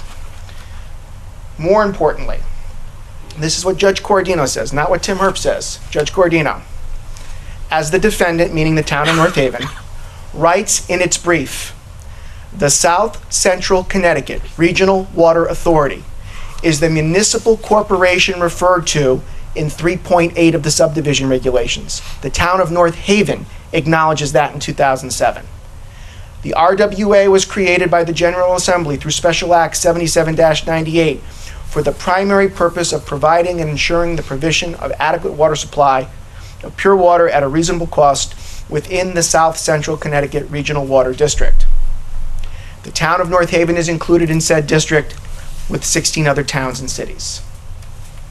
The defendant, meaning the town of North Haven, concedes, quote, that there is no provision on the subdivision regulations that explicitly requires the extension of the water main at issue herein across the entire frontage of the subdivision tract. There is an excellent reason for that because the only language in the regulations that appears to have anything to do with water main extensions is contained in section 3.8 of the regulations, which says, quote, as approved by the municipal department and corporation having jurisdiction. So the town of North Haven acknowledged in 2007 that the RWA was the corporation having jurisdiction. And then they go on to talk about the rules and regulations of RWA define an extension as the, quote, linear footage of main required in order to service properties according to the terms and conditions set forth by these rules. Section 2 provides, quote, an extension is under the sole control and jurisdiction of the authority. So I would submit to you that that language that Judge Cordino put in the trial court decision completely negates any type of theory that there is concurrent jurisdiction whatsoever. I should also point out, as Judge Cordino wrote, all of the foregoing indicates, at least to the court, that the RWA is the agency which is designated to address issues concerning water supply and water main extension. The foregoing means that this local zoning agency has no authority, again, let me say that again, no authority to deny a re-subdivision application if at the very least the application indicates the existing water supply reaches the lot sought to be developed. This is what Judge Cordino said in his opinion. If a local zoning agency can deny a subdivision application on the latter issue, it would create an administrative hodgepodge, negate the reason for the creation of these water authorities, and deny the obvious technical and practical expertise developed by such agencies, which local zoning agencies cannot be presumed to have seen the town's regulations here. Goes on to quote Fuller again. A land use agency acting upon an administrative application should review it based upon its own regulations and whether the application meets them. Compliance or non-compliance with the regulations of another agency is not a proper consideration, and that should be left for the other agency to decide if and when an application is made to it for the same property. This is very clear. This is Judge Corradino saying that if the North Haven Planning and Zoning Commission is going to act on a subdivision, a re-subdivision, a subdivision modification, the only operative regulations within this commission's jurisdiction are the subdivision regulations of the town of North Haven. And those regulations are very clear. They simply talk about the need to provide adequate water supply. I would submit to you that the regulations, subdivision regulations, did not go any further than what they said back when they were adopted in 1991, because there was an acknowledgement then that you have an RWA that is the governmental authority charged with determining what does or does not constitute adequate water supply. This decision was appealed to the Connecticut Appellate Court. The Appellate Court acted on this in 2009. That decision has been entered for the record. I'm going to keep this brief because, as I said, Judge Corradino set the table. He set the table and he was very, very clear. Very clear. Holding of the Appellate Court. The Commission lacked authority to require an extension of water main supply to the property. The Commission could not require landowners to extend water mains, even assuming they had such authority. And here's one of the most significant parts of the Appellate Court decision that I have to get into the record.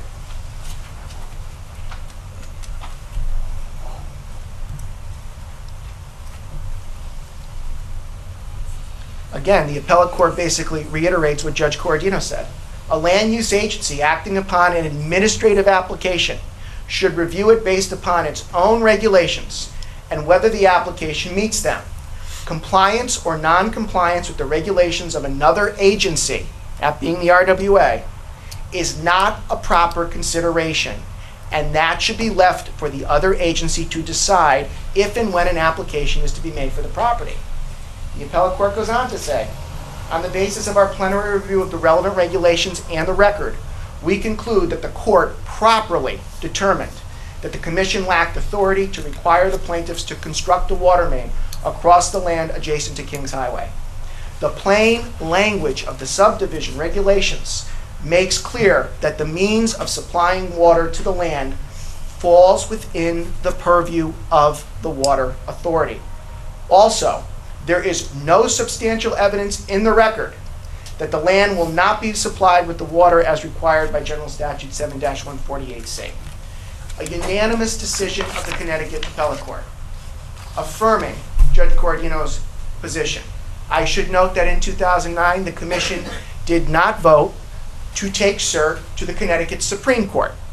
So as we gather here tonight, this appellate decision is governing law in the state of Connecticut. Judge Corradino set the table. The Appellate Court concurred unanimously.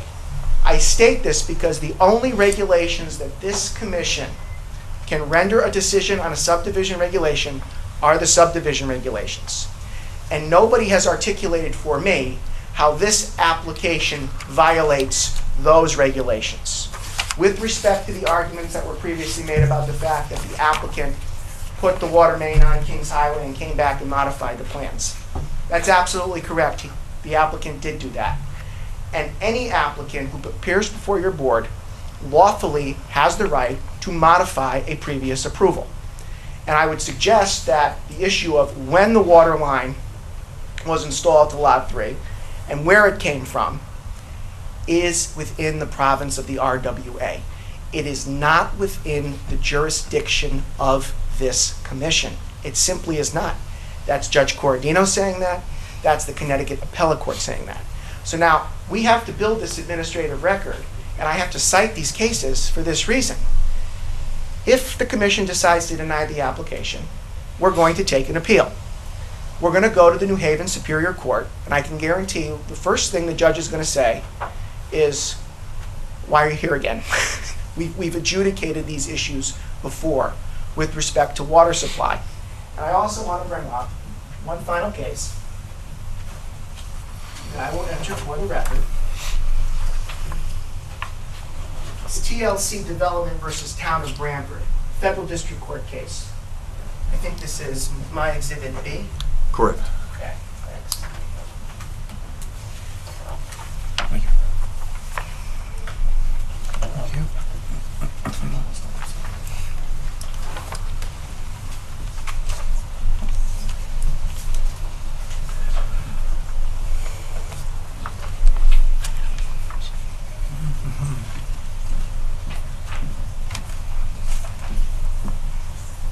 Here's why this decision is significant. This was a case that, basically, to offer a synopsis, application to build a shopping center in Branford was submitted to the Town Zoning Commission, and the commission voted to disapprove the site plan on grounds which were later found erroneous on appeal by the Connecticut Superior and Supreme Courts. Appeal was taken, and the town moved for summary judgment. The District Court, Judge Dorsey, held that applicants' substantive due process rights were violated by the commission's improper disapproval of the application. And I just want to emphasize these 2 points which emanate from this decision. And it's a federal decision. Library closed at 9 o'clock. That's not what the opinion says. Yeah, just wait 1 sec till. Sure. In context of zoning decisions, landowners are protected by the Constitution's due process clause from arbitrary actions, meaning decision is made without adequate determining principle or is unreasoned by towns through their officials. And I should also point out that a finding of arbitrariness in zoning decisions not only establishes a due process violation, but precludes the defense of qualified immunity. I bring this up because we are dealing with an appellate court case out of this town, on this street, very similar to the issues that you're considering tonight. And it's not as if the trial court ruled one way and the appellate court overturned the trial court. It wasn't as if we had a dissenting opinion at the appellate court level. Everyone at the trial court and the appellate court level unanimously agreed that the issue of water supply is not something that a planning and zoning commission can consider in acting in an administrative capacity on a subdivision application.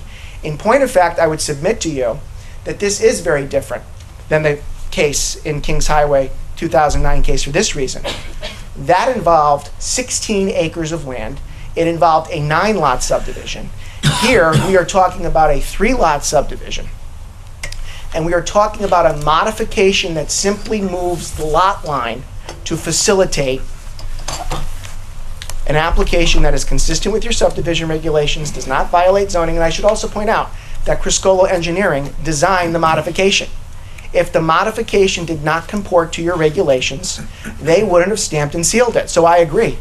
They're very well respected. They're excellent engineers.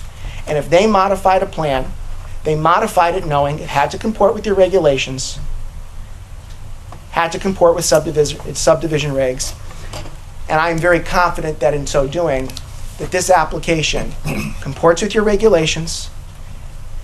Nobody has shown me where in the subdivision regulations, which is the operative legal document that you must utilize to determine whether you approve or deny, where this application has not complied with those regs. And nobody has shown me, even tonight, how it violates those regulations.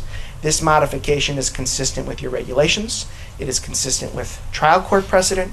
It is consistent with the decision of the Connecticut Appellate Court. It is consistent with Fuller, which is the treatise that governs how you handle land use decisions. I feel very, very strongly that this complies with the law. I feel very, very strongly that a denial of this application is in violation of the law. And I also feel very, very strongly that to consider regulations outside of your purview when the appellate court has already told the town you cannot do this is going to establish a very dangerous precedent, and it's going to require my client having to take an additional legal action that I feel very confident we will prevail upon on appeal. And for those reasons, I encourage the commission to rely upon the well-settled law that I provided you, your subdivision regulations, and I urge that this commission approve this modification. Thank you.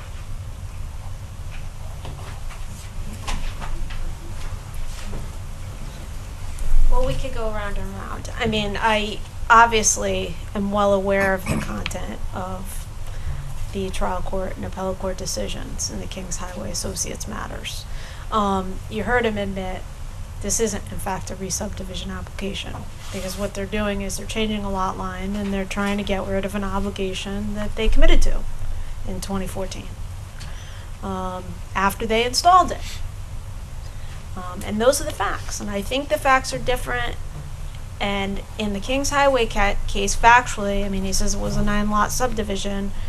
The issue for the court very clearly was the inequity of the fact that they were only going to develop 1 lot at that moment in time.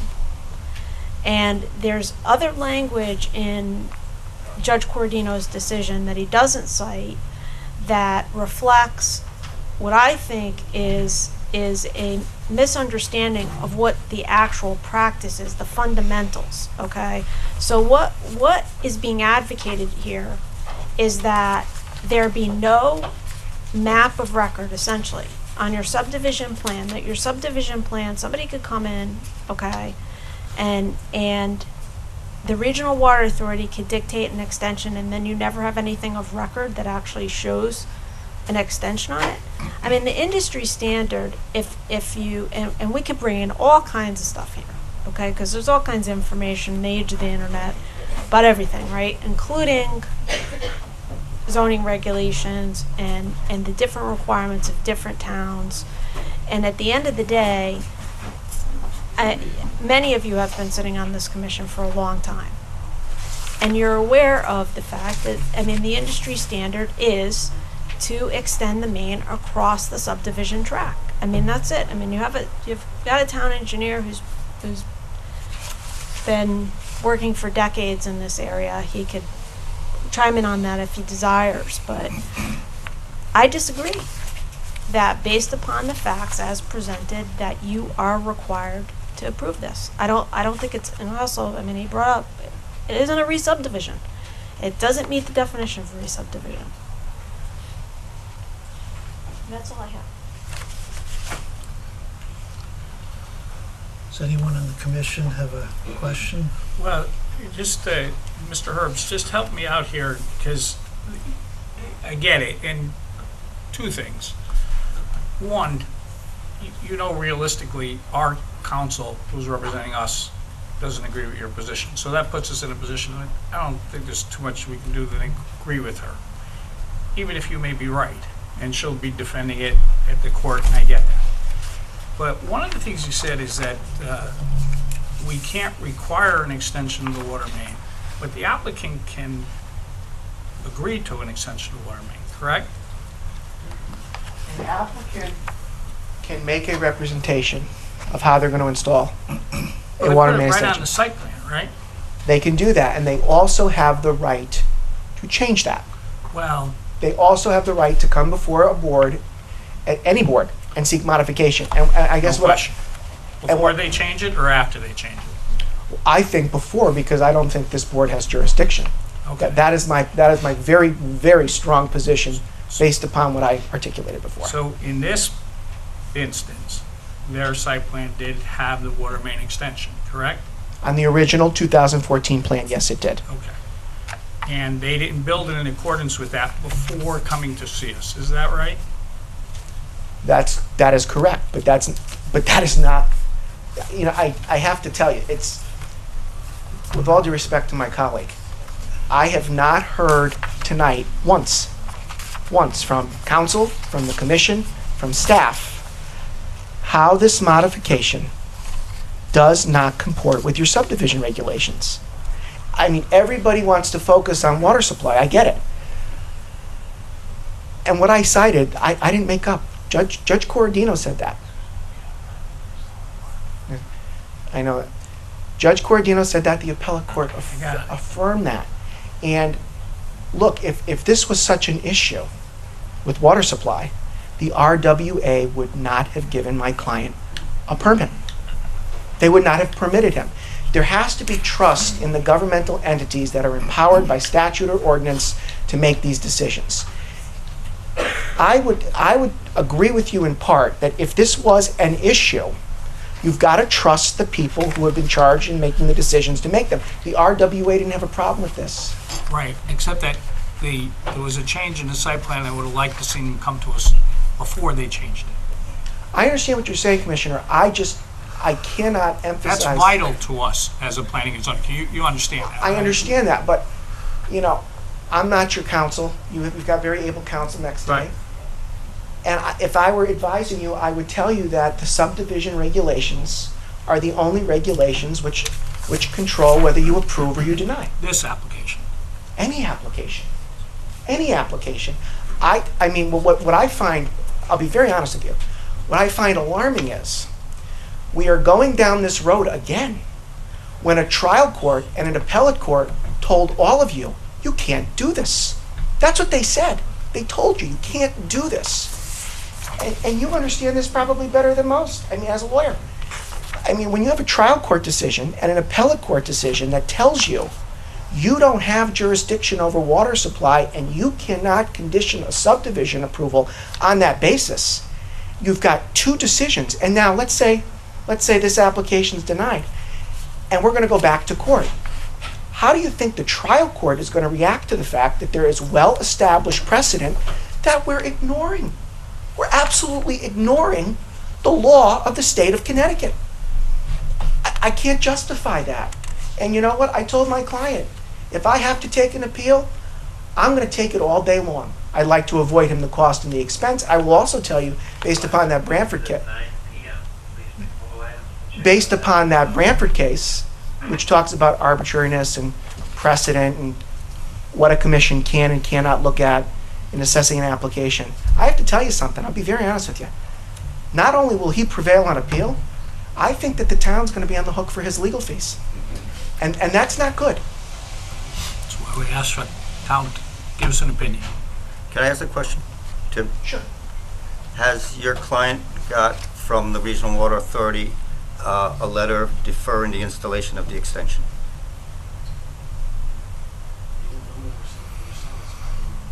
No, that's not the question.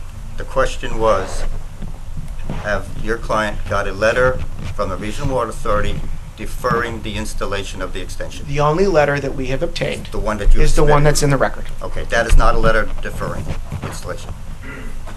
But even if... That's the question. Okay. You did not get it. Thank you. And it's not within this commission's jurisdiction. I'm not saying that. I'm just saying... It is absolutely not within your jurisdiction. Where the rules and regulations require main extension as shown on the site plan approved by the Municipal Planning and Zoning Agency, but on streets which will not be constructed, because the street's already there, the Regional Water Authority may defer installation of the extension until an additional main is required on the street. This is directly out of the rules and regulations of the RWA. RWA. And if he complies or doesn't comply, the issue of enforcement is for the RWA. I should also point out, before the property was even subdivided, before you even had a 3-lot subdivision, that raw parcel of land, all of it, could have been serviced from Blue Hills Road with adequate water supply. All of it. We could have even come in with a subdivision application back in 2014. I wasn't around in 2014. I was in a former life. But in 2014, we could have come in with a subdivision application providing access to all 3 lots from Blue Hills. That wouldn't have been, as Attorney Schellenberg noted at the last meeting, that would not have been aesthetically pleasing, I think, to the neighborhood in considering the considerations. But you do admit that we have an approved subdivision with a water main extension with no deferred letter from the Regional Water Authority. That is correct. When I went to Just state Regional, your name for the record. Joe Maneri, 11 Allendale Drive, North Haven, when I went to pull the permit for the water line off of Blue Hills, I've asked Dave Johnson, why are we being required to extend this main? They said, we are not asking you to. The town is requiring you to do that. That's not our requirement. That's up to the town. You have jurisdiction to tap on Blue Hills, which we did. We have enough frontage along 4 Blue Hills to grant 10 feet as a strip. It was either an easement to them or quit claiming it over deed to 217 Kings Highway, and David said that you do not need to run that main as long as that's okay with the town. So they says, we'll give you the permit to do it. We do not have any letter from the Regional Water Authority. We can get one. You know what? I could ask for one. We'll bring it to court. But if that was an issue for RWA, I would argue to you that they would not have allowed him to tie in off of Blue Hills Road because they have jurisdiction. And if they were not comfortable with it, they would not have allowed him to tie in, and they would have not provided any communication indicating otherwise. John gave us a street excavation permit. I mean, that's my position. And look, it's not my position. It's Judge Cordino's position. It's the appellate court's position. I can't... I'm not an attorney. I have no idea. I just read the rules and regulations. I understand, but what I'm saying is the RWA board is responsible for those regulations, not the North Haven Planning and Zoning Commission. But the rules and regulations states that if there's an approved They site have plan- enforcement authority, not you. It's very, very clear. I don't mean to be rude. I don't mean to be disrespectful. No, that's fine. That's the law. Judge Cordino said that, and the appellate court agreed with him. You do not have the authority to tell the RWA how to do their job. If you're not happy with the job they're doing, you should disband the RWA and set up your own. But you have 16 towns represented on the RWA. You have representation from North Haven on the RWA. They're charged with making these decisions with respect to water supply. And if he isn't doing what he's supposed to be doing, it is up to the board, it is up to their staff, it is up to the people that work for them to take that enforcement action. It is not a consideration for a subdivision approval, period. Even when their regulation says it. They have to vote based upon subdivision regulations. They have no authority to enforce those regulations. Those regulations cannot be considered in acting on a subdivision application. That's the law. That's the law. The appellate court agreed with that. I cited it on the record. The language isn't vague. It isn't 50-50. It is very, very clear. Very clear. And the fact that this has been decided before in this town on this issue, and we're suggesting to do the same thing again, I find very concerning. I'm going to leave it at that. Thank you. I just have a couple of very, very quick comments. I mean, neither the trial court or the appellate court said anything about 7-137C of the Connecticut General Statutes. And I mean, I think that's a problem. Because it clearly establishes the ability of the legislative body of the town to require extensions of the water main. I mean, it couldn't be any clearer. And that's state statute too. And it's not mentioned in the trial court decision. It's not mentioned in the appellate court decision. And in terms of this back and forth about what the Regional Water Authority said and didn't say, I also spoke to Dave Johnson.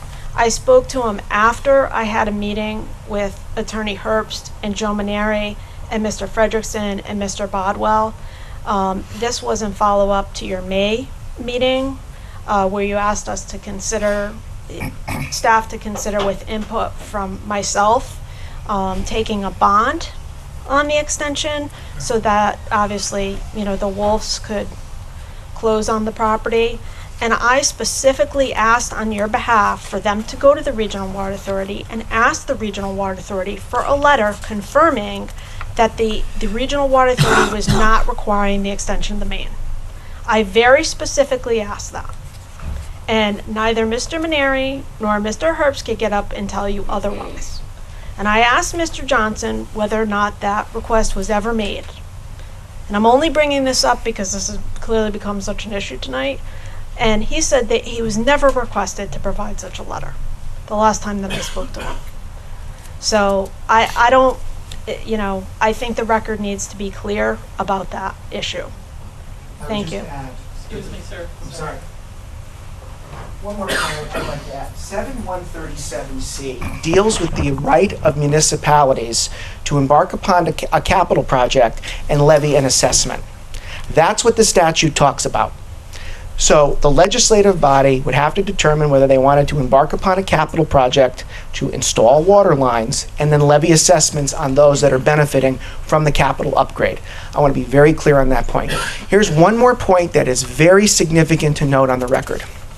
In 2007, when Judge Corradino made his decision, and in 2009, when the appellate court affirmed, Judge Corradino actually said in one of the footnotes in his decision that he felt the subdivision regulations in the town were poorly written. He said that. And I should also point out that when he said that the commission did not have authority to act on a water main or water use, the question I would ask the commission is, if this is such an important issue to you that you feel that water usage and water supply should be part of a subdivision approval, then I would ask, after you got the trial court decision in 2007, and after you got the appellate court decision affirming the trial court in 2009, why this commission has never amended or revised its subdivision regulations to address the things of public concern that you feel you should address in a subdivision that aren't in your regulations. If the subdivision regulations were amended or changed and included this language, then you wouldn't be dealing with a situation where you've got judges saying you can't have the RWA doing this and the commission doing this. The RWA has jurisdiction over water. The Planning and Zoning Commission has oversight and discretion with respect to subdivision. So I would simply ask, why weren't the regulations amended, since you had a decision in 2007 that said they weren't properly written, and a decision in 2009 telling you that the considerations you were using were not part of your regulations? Why haven't they been amended or changed since 2009? I have to raise that issue, because if they were amended or changed, we probably wouldn't be having this conversation right now. And either we would comply or we wouldn't comply. So our position is we comply with the subdivision regulations. It is lawful and legal to allow any person, any property owner, any applicant the right to come back before your commission seeking modification. The RWA is the only agency with jurisdiction to govern, regulate, and enforce with respect to water supply, water extensions, and how those extensions are consummated. And if my client doesn't comply with the requirements of the RWA is going to take the necessary enforcement action to hold him accountable. It is not within the purview of this commission. I feel very strongly about it. I have to tell you, I showed this case law to 5 lawyers in my firm. I will tell you, Barbara Schellenberg is one of the best zoning appellate lawyers in the state of Connecticut. I learned more from her in a day than I got out of 3 years of law school. She's that good. And when she says to me, this is pretty clear, and 5 other lawyers in my firm say this is pretty clear, I'm very confident in this case, very confident in our argument, and very confident that we comply with your subdivision regulations. Thank you.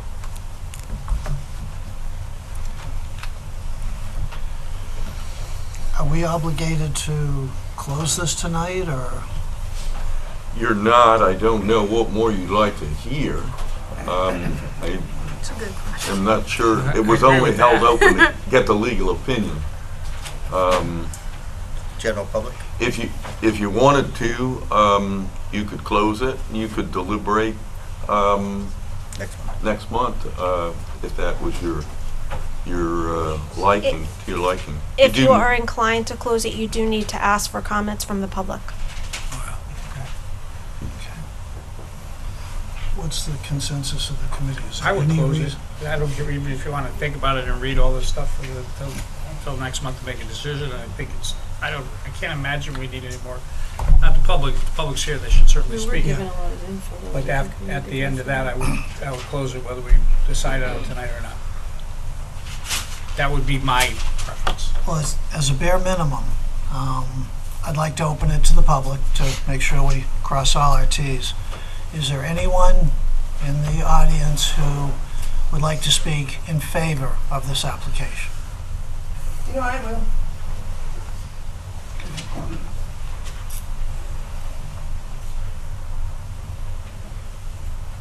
Hi, my name is Ralph Iannacone, spelled Iannacccone. And your address, sir? The address is 32 Hickory Hill, Brantford. And hopefully, my next address will be 2 Blue Hills, North Haven. I mean, I like North Haven. We have, lots of friends here. Become very close to Joe Maneri and his business for a while, that I liked him so much I bought a lot.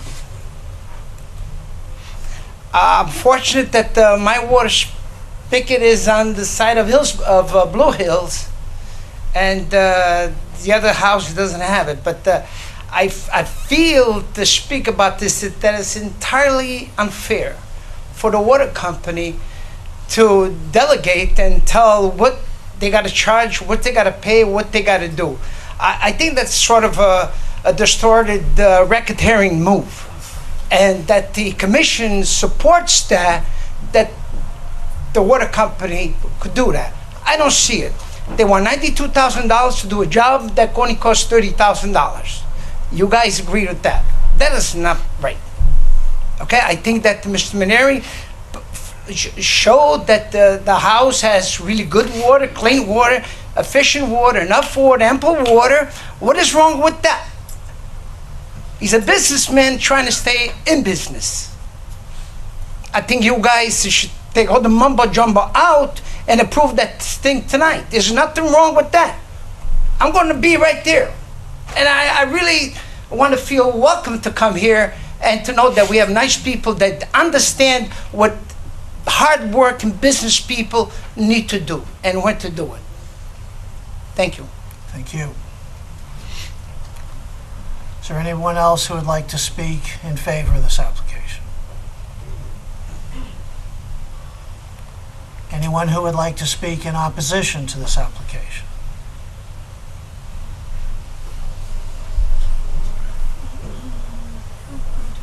Yes.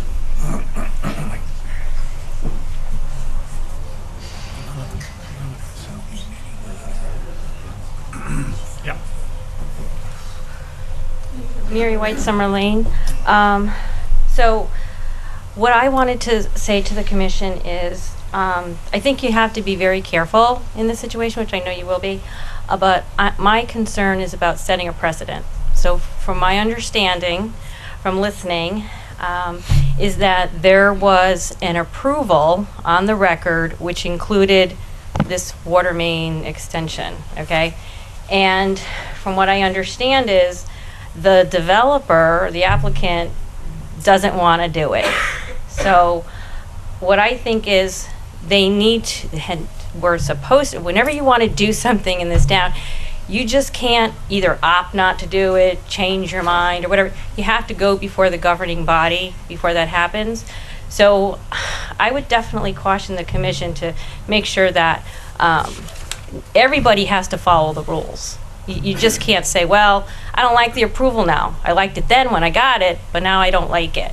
So, you just have to follow the rules, and I don't think that they were followed here. I think he changed his mind.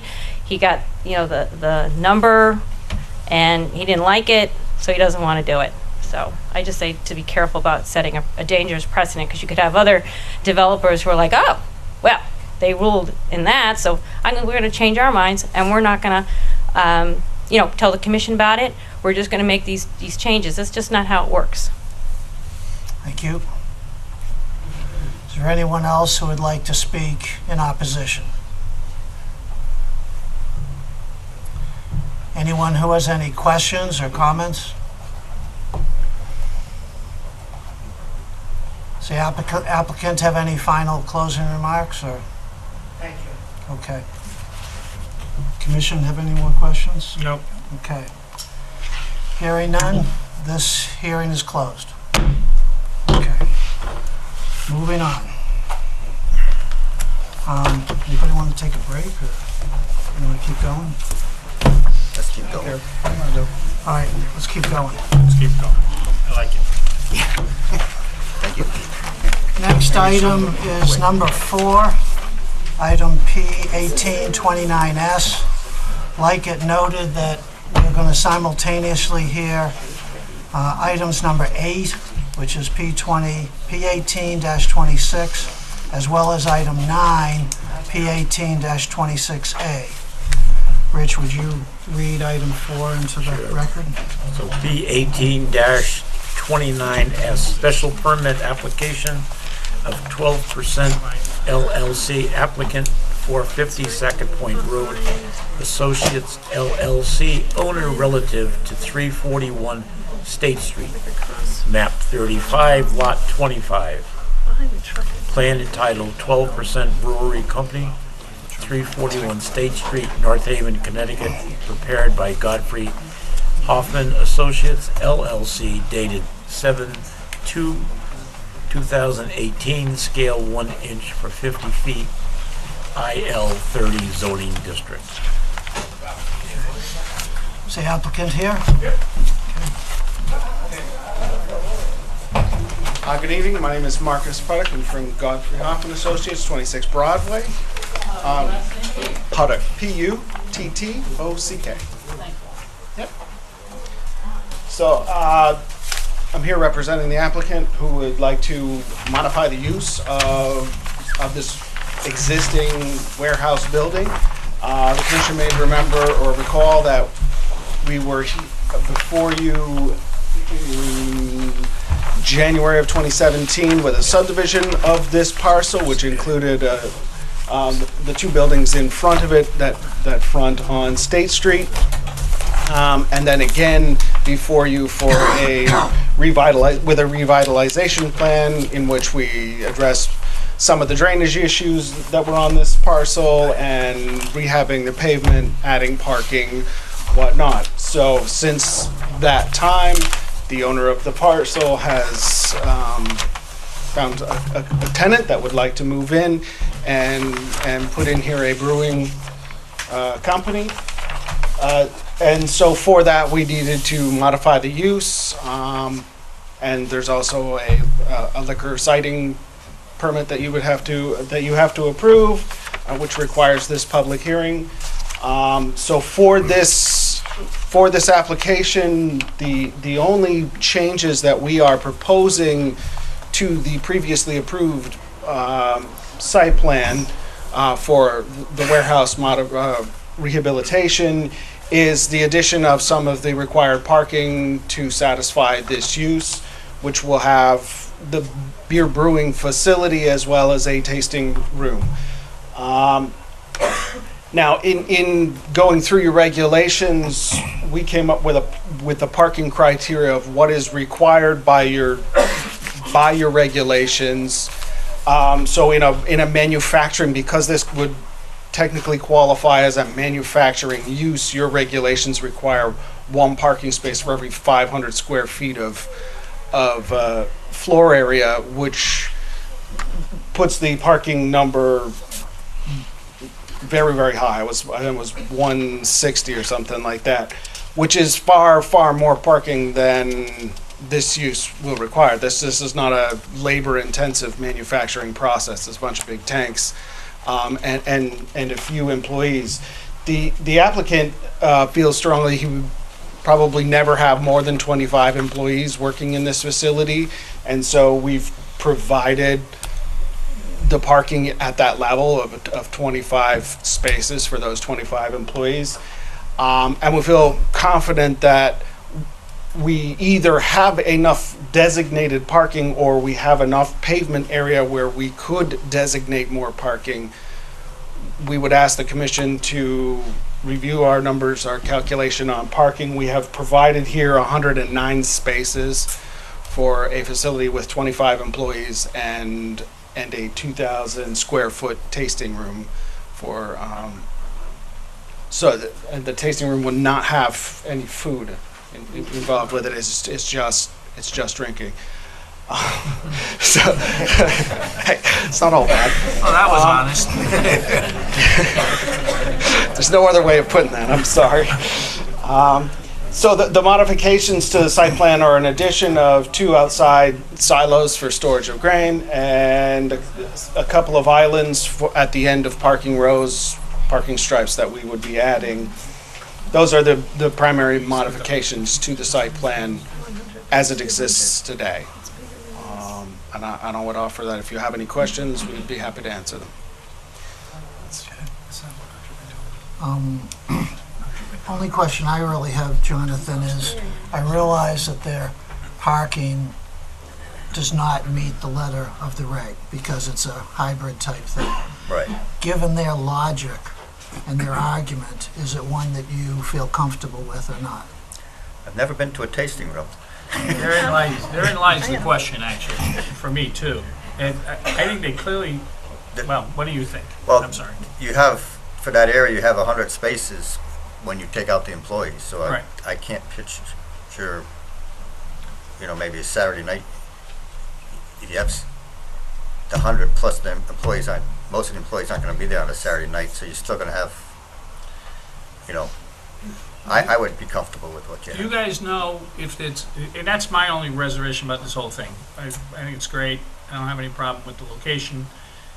My question's about the tasting room as well. Okay, so the tasting room, we have provided in the table, based on your regulations for a bar, it is one space for every 50 square feet. So we have the 2,000 square feet that is going to be associated with the tasting room that comes up to the 40 spaces that your regulations require, and we have those 40 spaces included. The spaces we don't have included are the additional ones for the manufacturing. Yeah, I'm not worried about that.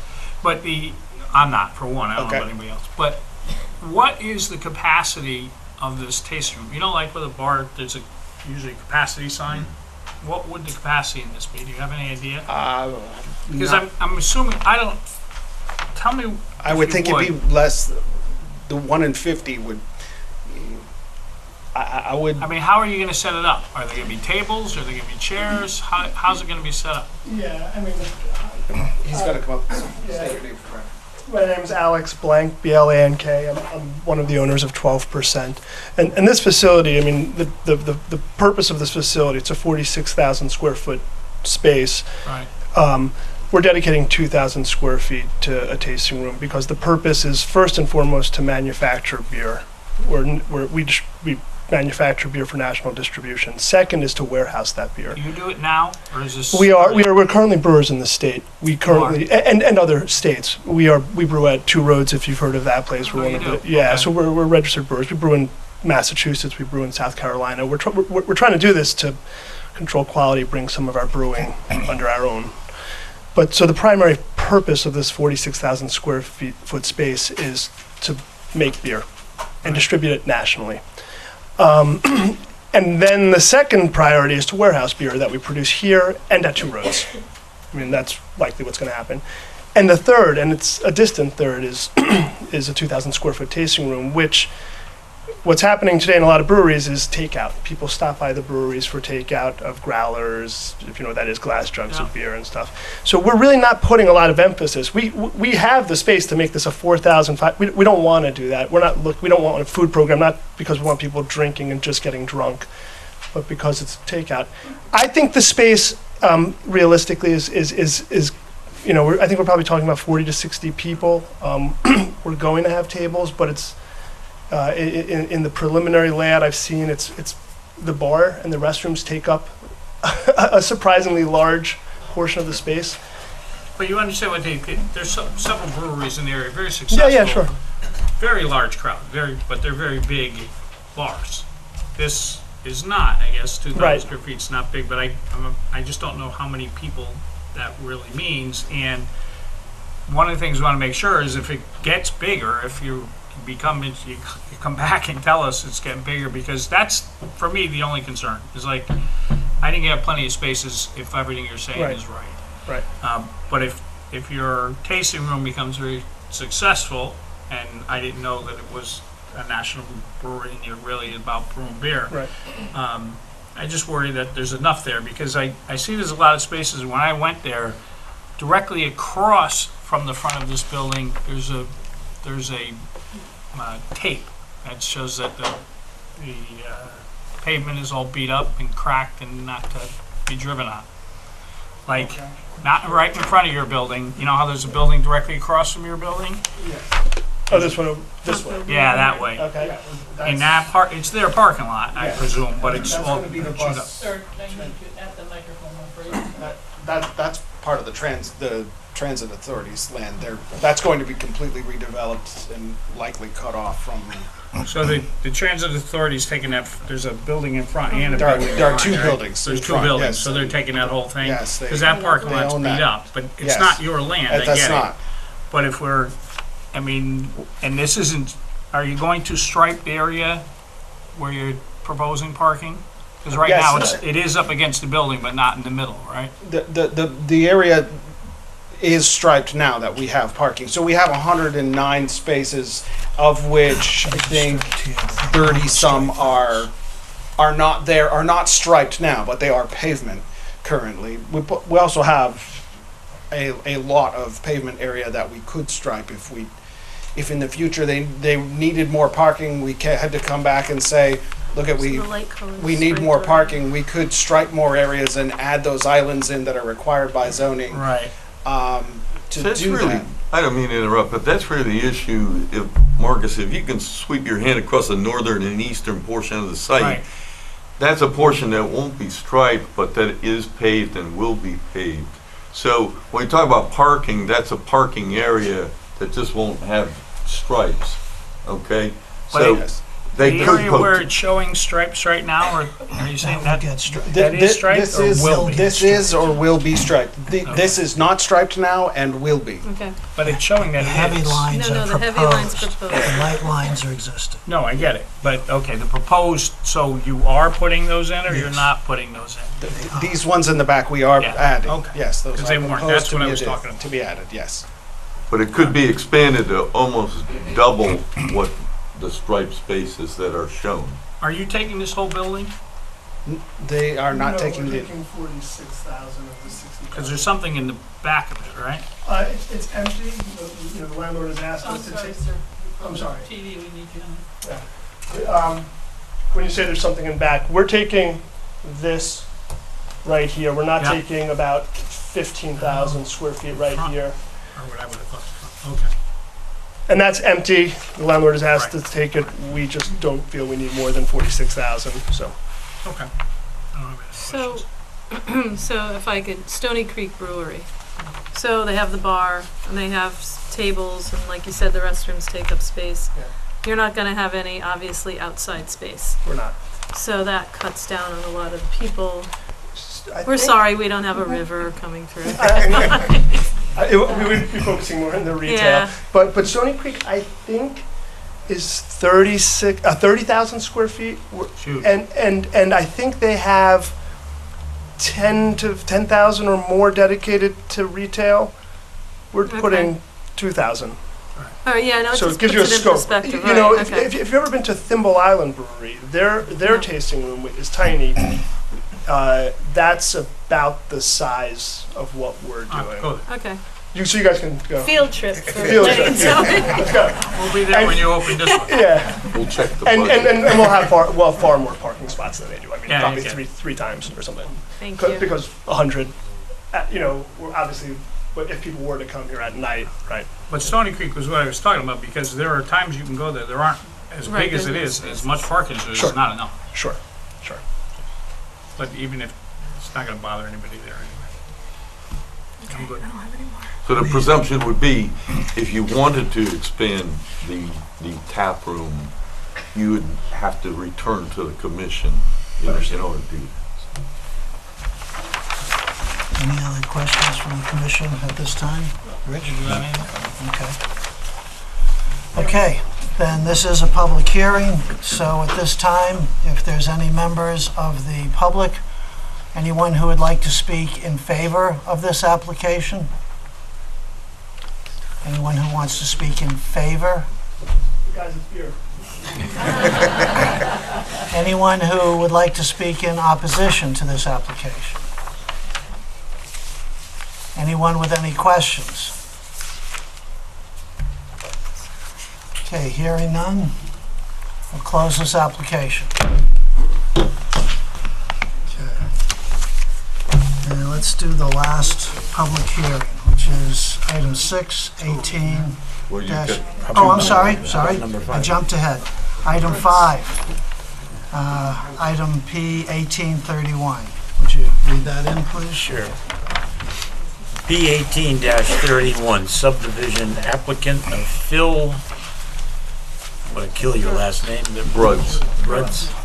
Applicant and owner relative to 15 Cottontail Lane, map 61, lot 108. Plan entitled Bruds Subdivision Sundown Place. 15 Cottontail Lane, North Haven, Connecticut, prepared by Neps and Young Engineers, dated June 27, 2017, revised February 8, 2018, scale 1 inch equals 30 feet, R20 zoning district.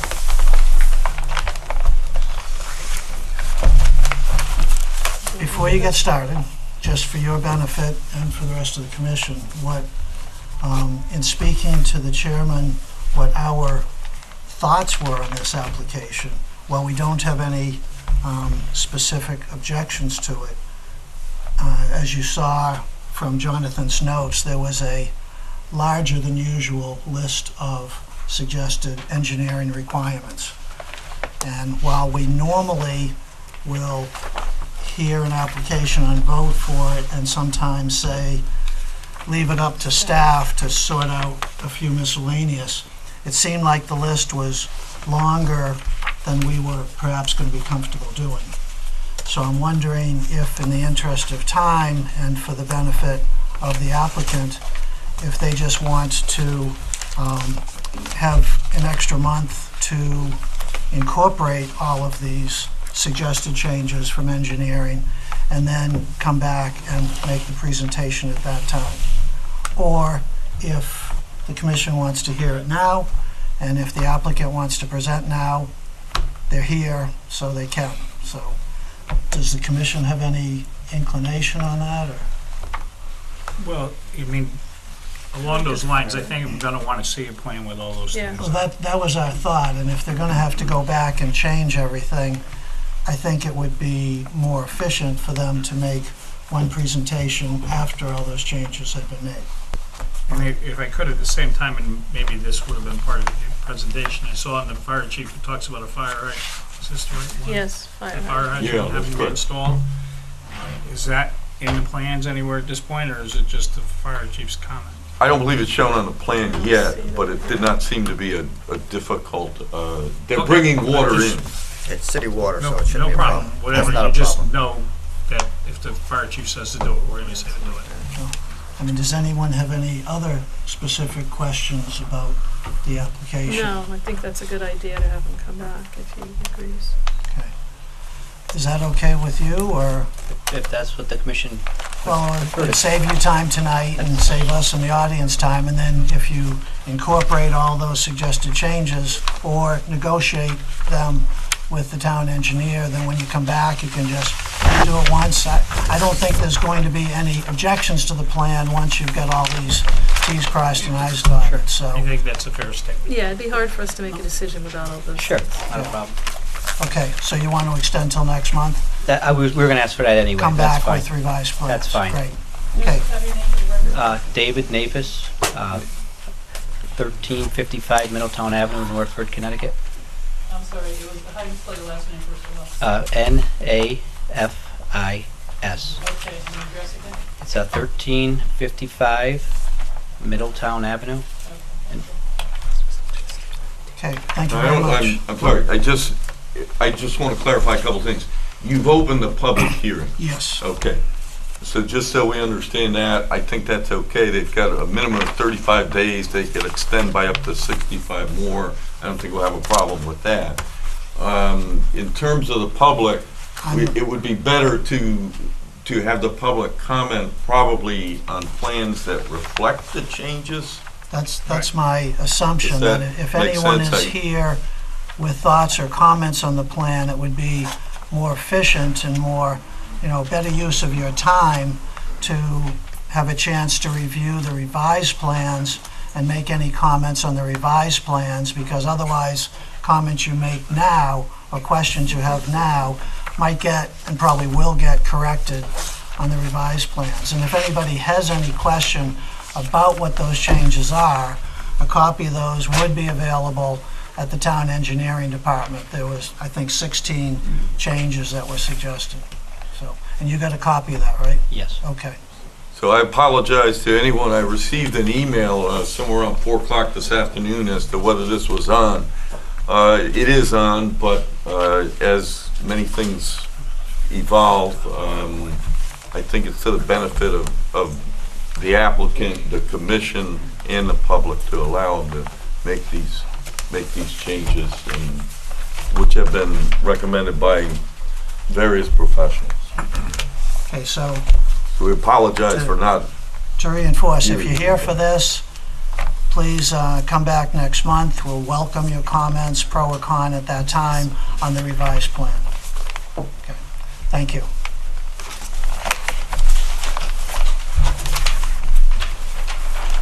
Okay, now the final Now we got public the last hearing, public hearing.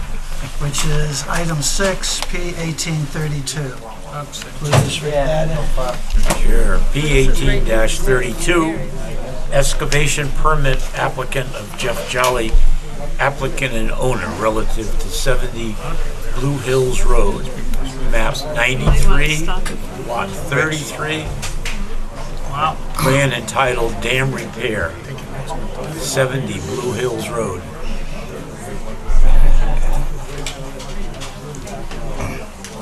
Just hold on till we get there. Yes.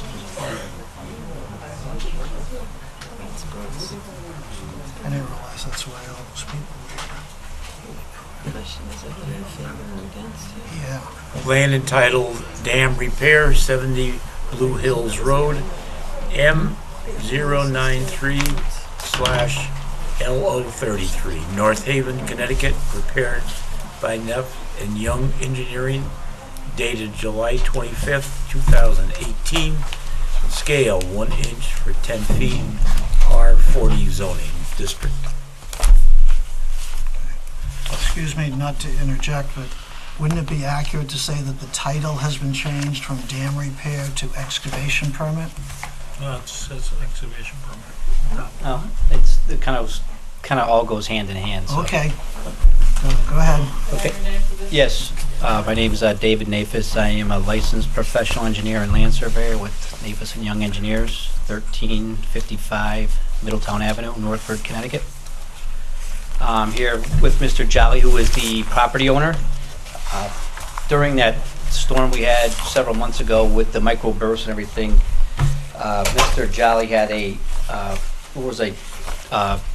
like a stacked timber dam in this location here.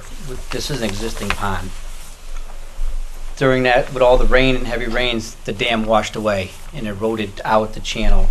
And now Mr. Jolly wants to come back and rebuild this dam. We've put details in. We've instead of being just a stacked timber dam, we are going to put in a concrete dam that has you can drop boards in to raise and lower the dam. If they need to clean the dam pond out, they can raise and lower water. We looked at the drainage for this area because it's a very up above Blue Hills Road here is a very, very large drainage area. We've designed the dam to have because the culvert here is a pipe here is a culvert. That pretty much is about 95% of the drainage area for this pond. We've designed the dam to have a 10 times capacity for as the same as a culvert. So there should be no issues with 10 times. 10 times the amount of water that can come through. So there shouldn't be a problem with breaching of the dam during a heavy storm. The reason we're here for an excavation permit is while the dam was down, Mr. Jolly wanted to clean all the silt because it washes off it because the road's right here. The pond silts in.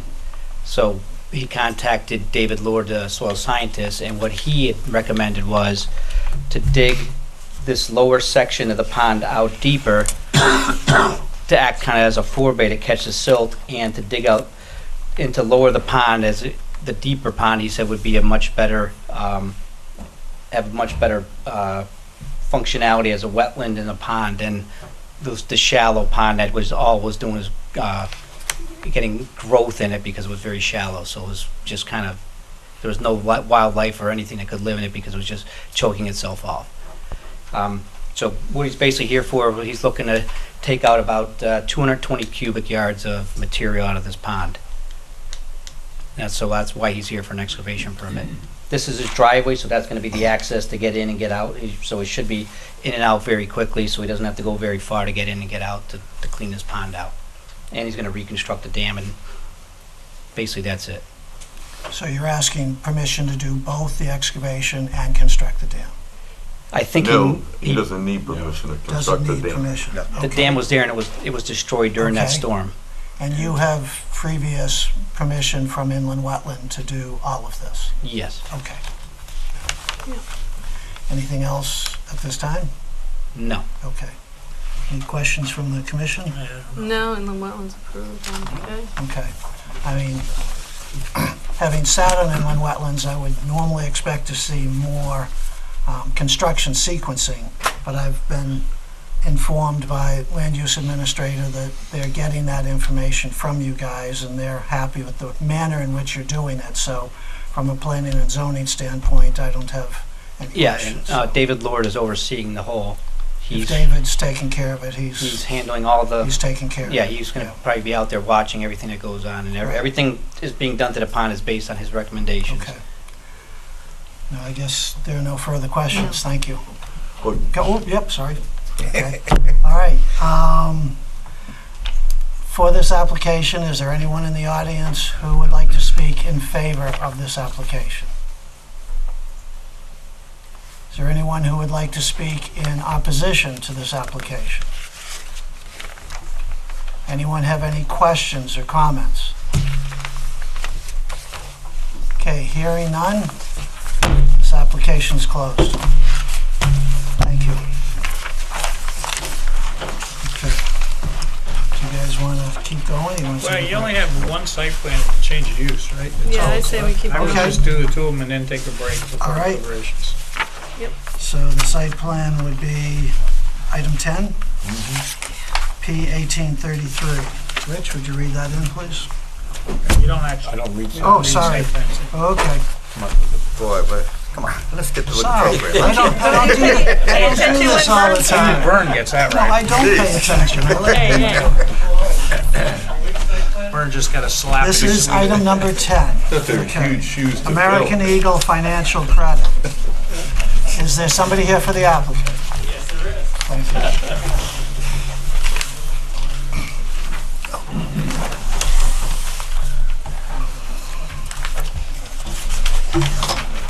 I think this might be yours.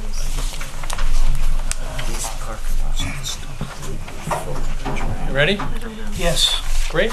Good evening. My name is Jay Fisher. I'm the COO of AccuBranch LLC. We are consultants to the American Eagle Financial Credit Union. With me tonight is Matt Deshay, PE from Ilona McBroom, who have provided the civil engineering services necessary to support this project. The subject of our application is fairly straightforward. Simple site plan for the corner of Washington and Franklin Street, Franklin Street and Washington Ave. We met on a preliminary basis with town staff to go over the project prior to submitting our application and incorporated their input into the plan. We received department comments on Friday afternoon and they're pretty minimal. It's only a couple of comments that are material, and they will be incorporated into the plan potentially as a condition of permit. The plan is to remove the existing 2,000 square foot, what we referred to as the haunted house, the old building on the corner, and replace it with a 1,500 square foot new credit union bank branch, if you will, with a double drive-through. And that's what you see on the plan here. There's two drive-throughs with 4 stacking spaces behind each drive-through. We find that unlike Dunkin' Donuts, when people come to a bank or a credit union drive-through, when you get more than 3 or 4 cars in a queue, they tend to park and walk in, assuming it's going to be quicker. Pardon? Or leave. Or leave. Unfortunately, well, with the electronic banking these days, a lot of people will do it from their phone, hopefully not while they're driving. The credit union, of course, is in our opinion, is a very low-impact use. It's not going to be a big traffic generator. It will make use and work off the existing traffic in the neighborhood on Washington Ave, and the same existing traffic patterns. It is at the hard corner with the light right here, so turning movements will be fully controlled in and out, and the access is off of Franklin Street. We did actually investigate doing a right-in off of Washington Ave into the site, and the DOT actually said, sure. But we thought that might be a little exciting at times, so we chose to go a slightly different route, just caused certain other issues with parking, but this seemed to be a safer direction. The building will adhere to the setback requirements off of Washington, also the setback requirement off of Franklin, in conformance with the variance that was filed and recorded in July, which modifies the setback off the 50-foot setback off of Franklin to 22 feet 9 inches. The only thing that's that close is the edge of the canopy for the drive-through. The building itself is about 45 feet, I think, off of Franklin. And Franklin, everything else as you go down Franklin is roughly 30 feet off of Franklin. So all the buildings as you move east on Franklin are substantially closer to the street edge than this building. Parking will remain in the rear where it exists right now, and it conforms to the requirement of zoning. And we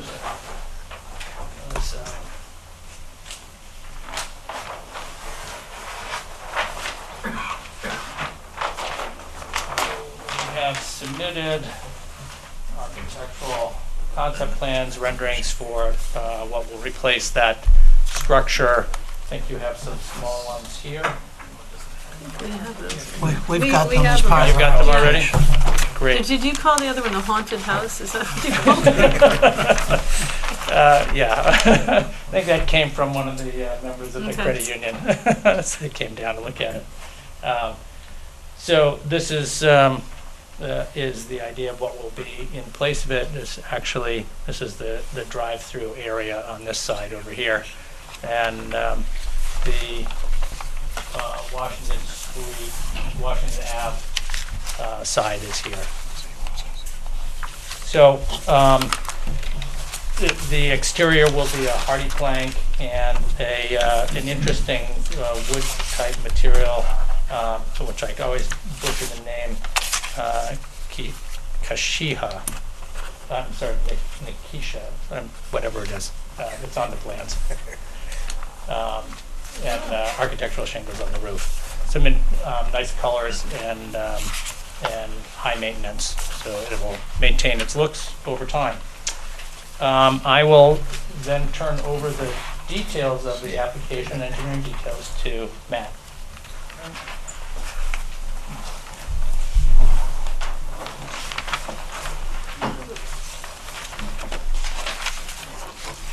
All right, good evening, everyone. For the record, Matt Duche. I'm a professional engineer with Malone & McBroom, located in Cheshire, Connecticut. Jay's already stolen a lot of my thunder tonight, so in the essence of saving time, I'll try not to be redundant. One thing I want to note in the plan is that this lot is approximately 0.4 acres in size, a relatively small lot, actually even smaller than the zoning regulations require because it's 18,000 square feet, and it's on a corner. So corner lots typically have 2 front setbacks. They also have to maintain your 15-foot green space strip, which is one of the challenges in this lot. So everything is kind of, working off of that corner there. Access to the site, as Jay had said, is going to remain essentially in the same location of the existing curb cut that serves the parking lot that's in the rear here. And the reason for that is because you want your access to be as far away from the signalized intersection as possible. So that access point made sense with our application. So we maintain that curb cut location. With this application, we did some borings on site to understand the subsoil conditions as well as some test pits in support of our engineering design. What we found is that there's sandy soils in this area. Our stormwater management model, which seeks to mitigate any peak increase in runoff, utilizes a series of infiltration chambers on site. Those infiltration chambers, not shown on this layout plan, but as part of the site plans there, stormwater is collected via catch basins and then conveyed to underground chambers, which will infiltrate that into the underlying soil. We've put together computations that show that the number of infiltrators that we're incorporating on site will mitigate the peak rates of runoff for all storms 2 through 100 in compliance with engineering town standards. And that series of infiltration chambers is interconnected via an overflow pipe. And that's in place so that if you ever get a storm greater than the 100-year storm event, that overflow pipe would be in use and would tie in to an existing catch basin on Franklin Street here. Again, that pipe is expected to remain dry in almost all storm events, except for a storm event that exceeds the 100-year storm event. We did some borings, like I said, on site. That was for not only design of the building, but also to understand the existing state of the parking lot in the rear. I'm just going to flip over real quick. This is the existing condition survey that we did as part of the project. As I stated, the haunted house is located in the front here, and this is the parking area that I'm talking about right now in the rear. We did a series of borings in this area, and what we found is that we can reclaim much of the material of this existing parking lot and back to be used for base materials for the new parking lot that's going to be constructed. So that would be the plan. They would do a reclaim of up to 12 inches of the material that's there now, use that for base materials, and then bring in new courses of pavement to finish the parking lot. Just to flip back over to the plan. As you're probably aware, public utilities are readily available to serve the site: public sewer, public water, gas, and again, that building will be served by all public utilities. Also shown on our rendering here, you'll see some landscaping in compliance with the zoning regulations. You have some shade trees in your parking islands, as well as a few along the frontage. Access to the building is derived from the rear of the building, and again, that's because all of our parking is in the rear of the building. So access is derived from the rear of the building. In front, you'll have some low plantings and shrubs in front of the building that kind of dress it up and to make the front facade and the aesthetics of the site look more pleasing. With that being said, one other thing to point out is we do have a dumpster enclosure here, which is required by code in the corner. Makes a lot of sense given the frontages in the corner lot, as that location is the furthest away and the furthest out of view from any frontage. We also have a sidewalk extension that's going to be required along a portion of the Franklin Street frontage in order to complete the sidewalk across both frontages there. With that being said, I don't think I have any more information. If anyone has any questions about the material that I presented, I'd be happy to try to answer those questions. I had two questions. Sure. I looked at the sidewalks, and I understand where you're extending it, where it doesn't exist now, and I'm assuming to replace some broken stuff that's along Franklin Street there. There's some existing sidewalk that's damaged. The existing panels that are damaged there. Right, you're going to replace those. Along Washington, there's a small section, probably 10 or 15 feet on the southern portion, that's also sunken and damaged. Mm-hmm. Like to see that replaced at the same time.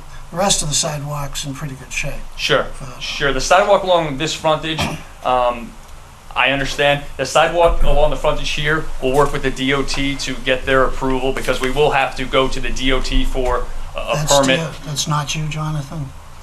Not in Washington, that's DOT. That's going to be DOT, because that's going to be within their right of way. If you look at it, you'll see what I mean. Close to the southern section, there's like 2 or 3 panels, 4-foot sections that have sunken down and cracked. It would just be nice to fix those while you're at it. We'll see what we can do with the DOT on a reasonable basis. Yeah. Because sometimes they come back and say, yeah, you have to do the whole thing. Which would be a shame. It's an old sidewalk, but doesn't mean it's bad. It's concrete and it's otherwise in pretty good shape. So. Right. Okay. Okay. I understand. And there's a question on Alan's notes. said clarification of intent relative to existing pine trees on the south and east edges of the property. Can you illuminate that? So we'll have some, sure, Jay Fisher again. We'll have somebody come in and take a look at the trees to assess their health and their viability, long-term viability. There's always a question, as they get too tall, they sometimes get weak and old. So we'll check and make sure that if they can be used and saved, they will be, and if they can't, they'll be taken down and replaced as appropriate for to conform with planting plans around the lot in conformance with town requirements. We do remember we have Wells Bank right here as well, who have certain level of buffering right in this back corner at the same time. Well, and part of the problem is I see Matt's got 5 of them right on the line, so Sure, whose is kind of whose? a fine line issue, but it would be great to, as you say, Jay, to get, if you're going to take them down, to replace with something new, albeit smaller. Yeah, something screening as well, something that isn't overgrown or weak. Having something that's structurally unsound would be challenging. So you'd be okay with that as a condition of approval? Yeah, we'll take a look at but absolutely. We're going to want to assess the trees anyway to make sure that they're structurally appropriate for the site. The idea of having one fall down on the building would be disastrous. Unfortunate, yes. Yeah, so we'll take a look at it, and if it comes out, then we'll replace it. Any other questions? Yeah, it's not really a question other than for Jonathan. I think it's a very attractive revitalization of that property. It looks good. Obviously, we've become concerned and have in the past with different drive-throughs. This is not a restaurant, so this is very different than that. Are you comfortable that this drive-through in the area for the cars of the drive-through is sufficient? Yes, I would say so. I mean, if you look like Bank of America and those, when you go by there, you never see more than 3 or 4 cars there. I think that's right. That's it. I'm good. I'm okay. I just had a question on the sidewalk. There is ramps from the road up to the sidewalk for handicap, wheelchairs to get up and down? Yes, they exist right now. Okay. Here in the corner? Yep. Yes. Thank you. Good. That's it. I'm We're all good. set? Yeah. Okay, thank you very much. Thank you.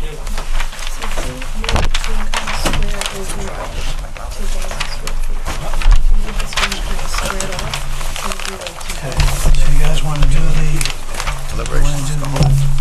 other and the change of use, if you want to do deliberation first? Or? Well, I think we like to change use is something that you got We to have do to in deliberate deliberation on. anyway, and maybe even the other, so. I don't care, what do you want to do?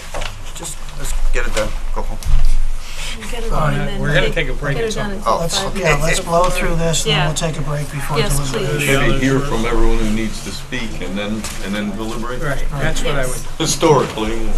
Okay, so the first item under other is P06-25, 828 Thompson Street, Summerwind Estates, where they are asking permission to close up the previously approved walking trails. Is this something that somebody's supposed to make a presentation, or? Yes, sir. Oh, okay. Go ahead, sir. You're pretty clear on the letter, so just anything else you want to add as far? I will be brief. Okay, thank you. My name is Tom Roberts, 114 Summer Lane, Unit 3. I'm also the president of the Summer Lane Homeowners Association. I'm here tonight not only on behalf of the homeowners, but also on behalf of the developer, requesting that the commission waive the requirement for completion of the proposed walking trail for Summerwind Estates. I had sent a letter to Alan Fredrickson in August. I believe he forwarded it on to the commission. So as you indicated, you understand what our rationale is as to why we want it waived. But I would just like to summarize a couple of the key points. The proposed walking trail was designated and designed specifically for the homeowners of Summerwind Estates. When it was approved, there was nobody living in Summerwind. Since that time, we now have all 18 homes are completed, and fully all the residents are in, and we unanimously have a signed petition by every homeowner stating, in fact, that they do not want the walking trail. I believe I also emailed that to Alan. I brought a copy in case you need it for the record. We have it. They did receive a letter and a petition, Tom. Okay. And even as late as this evening, or this afternoon, I received an email from the attorney of the developer, which I believe, Alan, he forwarded that to you instead of sending it to me. Vigliotti Construction also is not in favor of putting in the proposed walking trail. And I believe, as I viewed the November 9th of 2015 P&Z hearing, a representative from Vigliotti Construction was here, proposed in lieu of the walking trail, a gazebo and additional plantings, which in fact are done, looks good. The third key factor that we've included, Summerwind Estates is a 55 and older community. If you look at some of those sections of the proposed walking trail, the grades are steep, the slopes are steep, the contours are difficult. We're putting our homeowners, our residents, in potential danger. We do not want to do that. If people want to walk in the wintertime, we've got a nice paved sidewalk that runs from the bottom of the cul-de-sac all the way down to the mailboxes and Summer Lane, so they can use that instead of taking their life in their hands, if you will, on a slippery walking trail. And the last key item I want to mention is we are a newly established HOA. To mandate a walking trail in this community, which again is unanimously, none of the homeowners want it, would create a financial hardship to the HOA. We have to maintain it. Again, looking at the November 2015 video of this hearing, I know there was discussion back and forth. There's no way we're going to be able to monitor and just keep it for the exclusive use of the homeowners of Summerwind. There's going to be people riding ATVs, bicycles, other people walking, creates an additional liability, which will fall back to Summerwind Estates Homeowners Association. So, in conclusion, what I would just like to say, you know, we now as the residents of Summerwinds, we appreciate the forethought that you provided when you initially approved the plan, but things have changed now, and the entire community, as I said, is adamantly opposed to putting that walking trail in place. We've got a nice gazebo, we've got a nice common area down in the bottom of the cul-de-sac, and again, our request is that this commission waive the requirement of putting in a walking trail. Thank you. Thank you. Thank you for your time. Anyone have any questions? I just have one question. If the trail were to be put in, who's responsible to put it in? Mr. Vigliotti? Mr. Vigliotti would be responsible for putting it in. Right, you'd have to maintain it. I We would understand have your to argument. maintain I it. get it. Okay, that's what I was asking, because I find it a tad disconcerting that during pre-contract discussions, majority of owners were specifically told there would be no walking trail since it was part of the approval. Many of the homeowners were told that the walking trail was off the table. And in fact, many of the people bought homes in that subdivision based on that statement. Unfortunately, that would not hold up because whoever verbally told them that. I get that. I'm a little bit disturbed that somebody made an application here and the application had an Real approval, estate agents. and then come back and say, okay, we're not doing this, and then represented the buyers that they weren't doing it. That I find troublesome. Not to you Nothing to do guys. with you. I understand what you're asking for. I'm sure we'll talk about it, but that's troubling to me. Any other questions? Rich? No. Anybody else on sub? Okay, thank you. Next item is P1708, 191 Pool Road. Request by the Housing Authority to do a little bit of extra work because they had some extra money lying around. They didn't know what to do with. We have some good news tonight. Yes. Fix that abomination. Should I suggest what they could do with it? Good evening. My name is Paul Selnow, architect from Shadler Selnow Associates. You didn't get that? I'm trying to be quick here. Paul Selnow, S-E-L-N-A-U, from Shadler Selnow Associates. I was here about a year ago, and we were presenting this site plan to you. The town of North Haven was submitting a CDBG application to do some repaving over at the Parkside Manor and over at the Senior Center. We, in fact, were approved for that funds. We're under construction. We had 3 bidders. The local bidder the local contractor, he came in underbid, fortunately. The 2 others were overbid. So now we have some extra funds, so we've been looking to the site to see what we could develop, and because we don't want to give it back to the state. So the first thing that we were looking at is right at the main entrance here. There's an area where a lot of people kind of sweep in through the gravel area here and hop the curb and park along here, in particular their buses. So we're looking to expand this pretty much gravel area in here and create areas for buses here for the Senior Center, and also some additional parking right in from here. In the rear of the site, this is also an old gravel area, so it's pretty much impervious right now. So what we're proposing to do is to, reclaim and pave that area for actual additional parking spaces.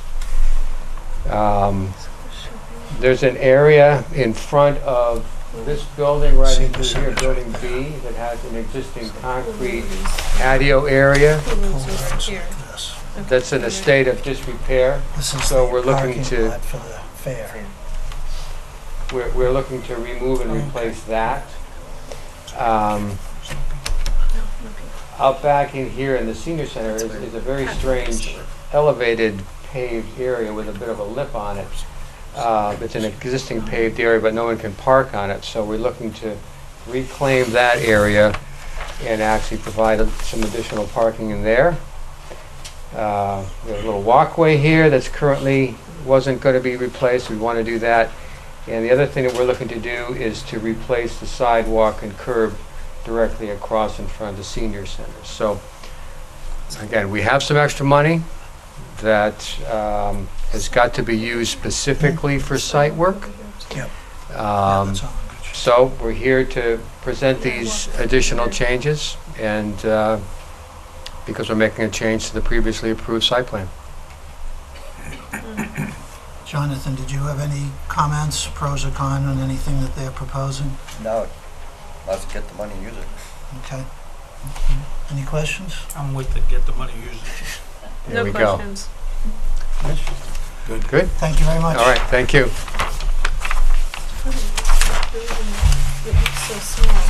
Okay. For 1981 Whitney Avenue from Nero Air Conditioning, they want to add an oil tank. Is there anyone here to represent that?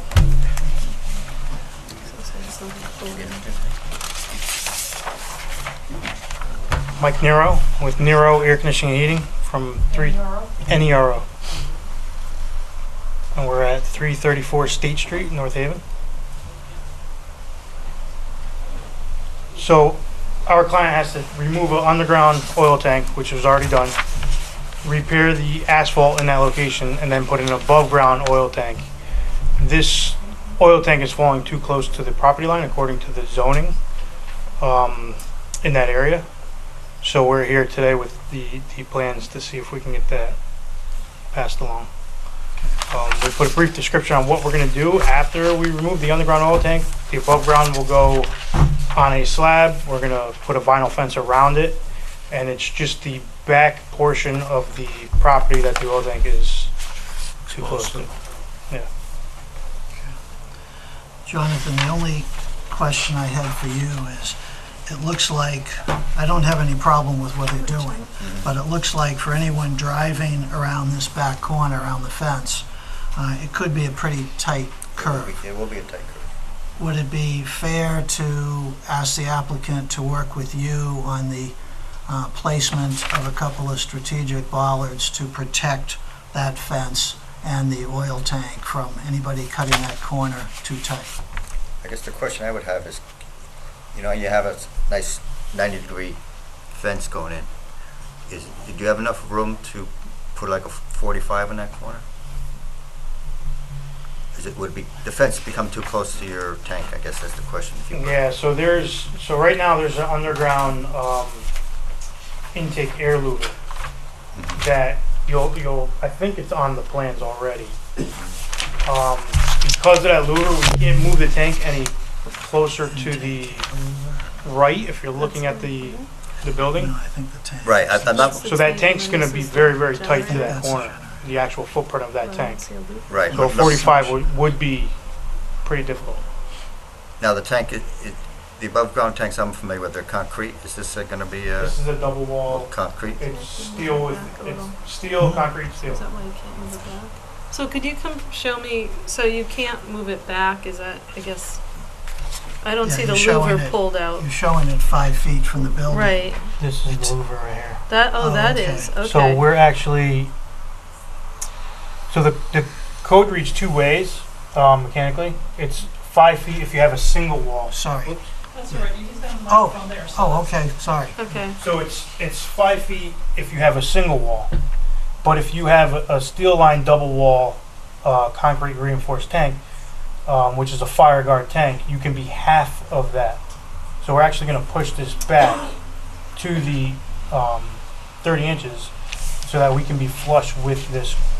So you're going to bring this fence back a little bit too? Yeah, the fence is going to be as tight as we possibly can. That's good. To that tank. I still think that corner So then he's is saying, can you awfully just take this exposed. corner and can you do that with that corner once you move the tank back?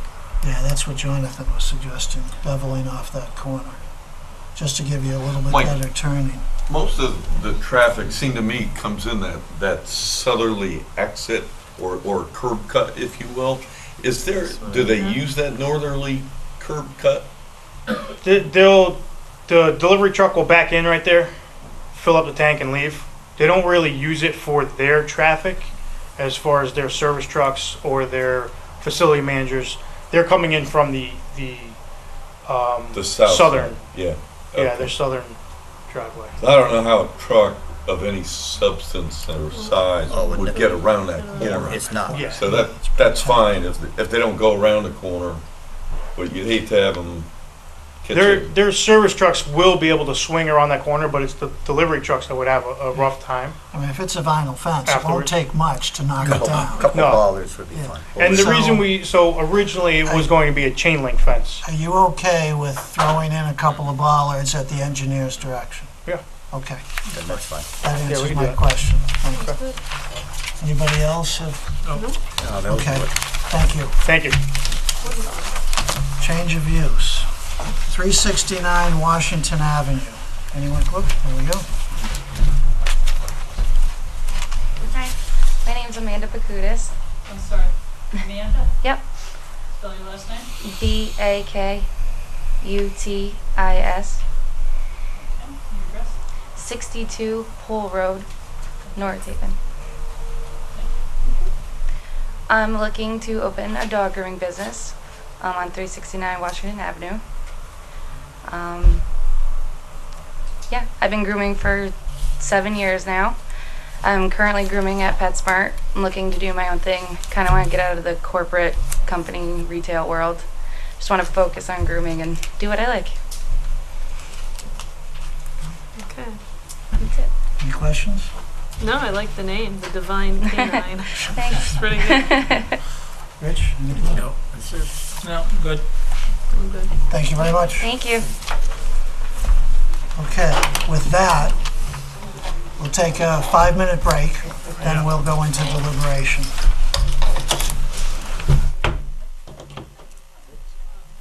Case you're incompetent. You haven't declared you yet. Hey, Rich, toss me one. Okay, we're back in, oh, not, sorry. Give it a flick. They was asking where he was, and he said, This is good, thanks. Okay. Yes, We're on, yeah, yeah. we're on, okay. Before we start deliberation, I just wanted to say one thing. I wanted to give my personal thanks, and I think it probably comes from the whole commission. Anyone who doesn't know, our town engineer, Jonathan Bodwell, just recently retired. He's here on a part-time basis, and I would like to just thank him for all of his years of service to the town. So.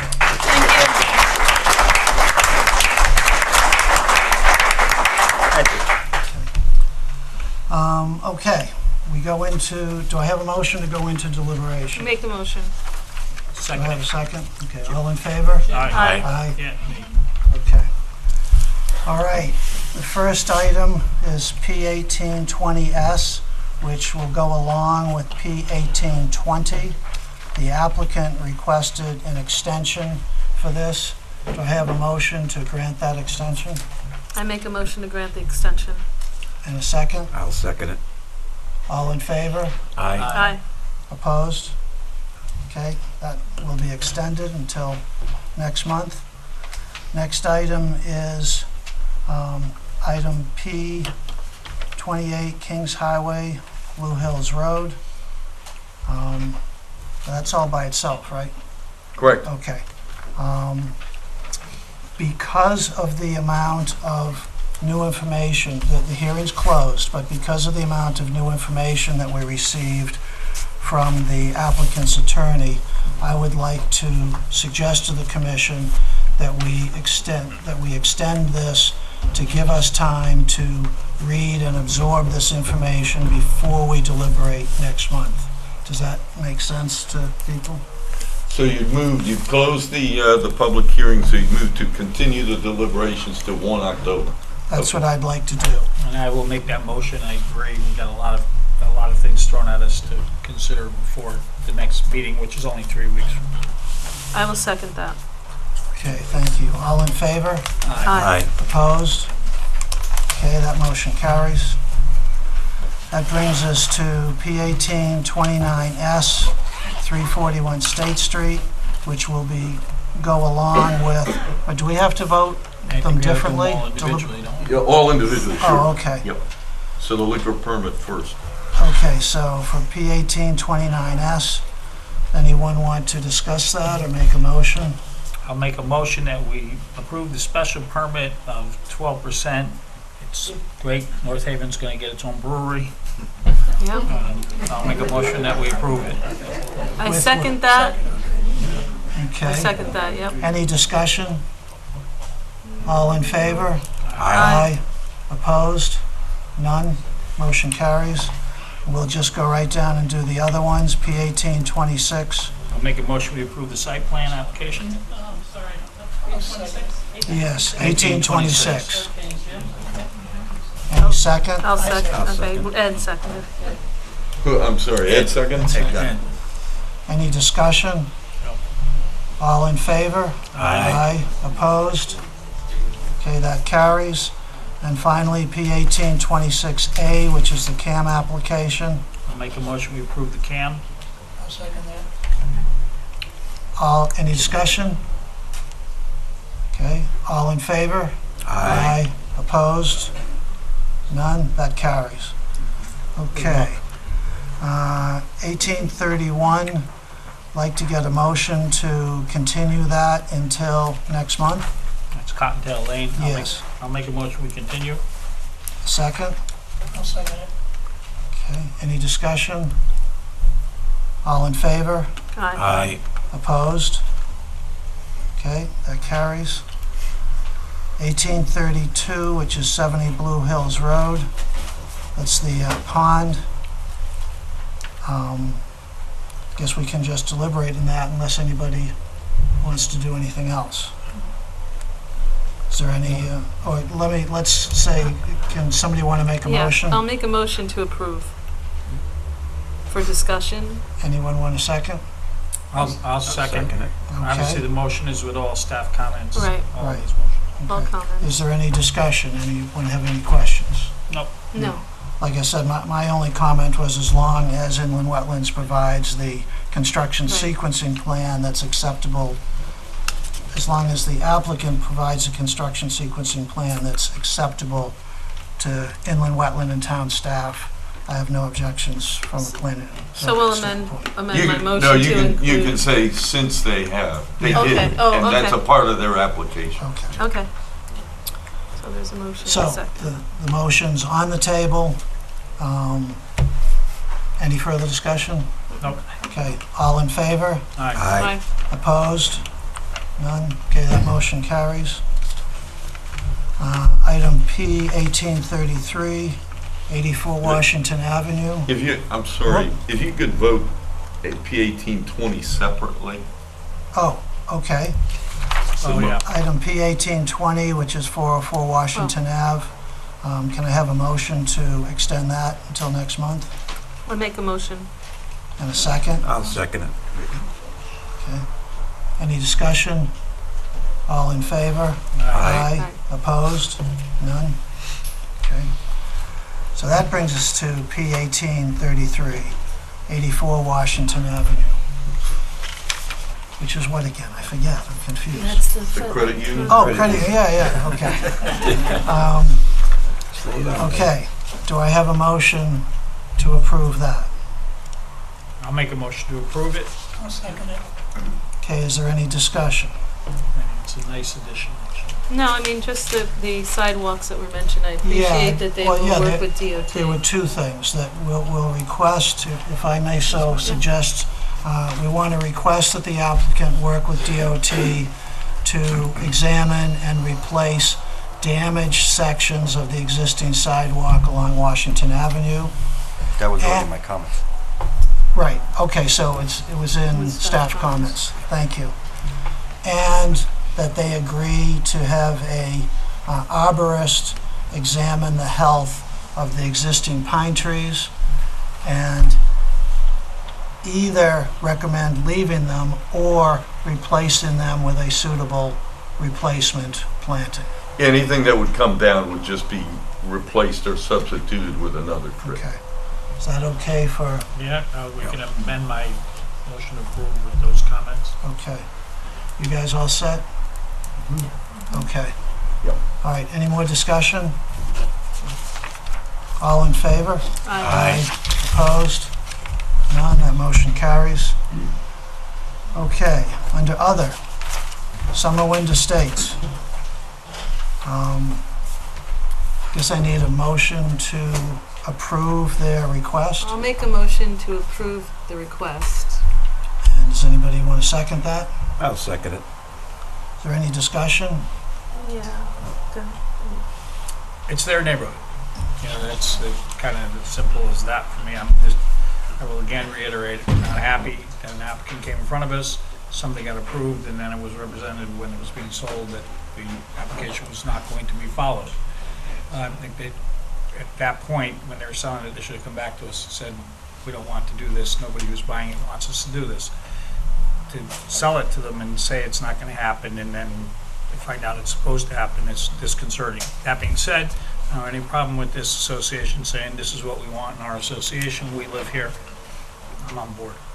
Yeah, I mean, I'll, second what you said, because what he said about mandating a financial hardship, it's not fair to do the homeowner association.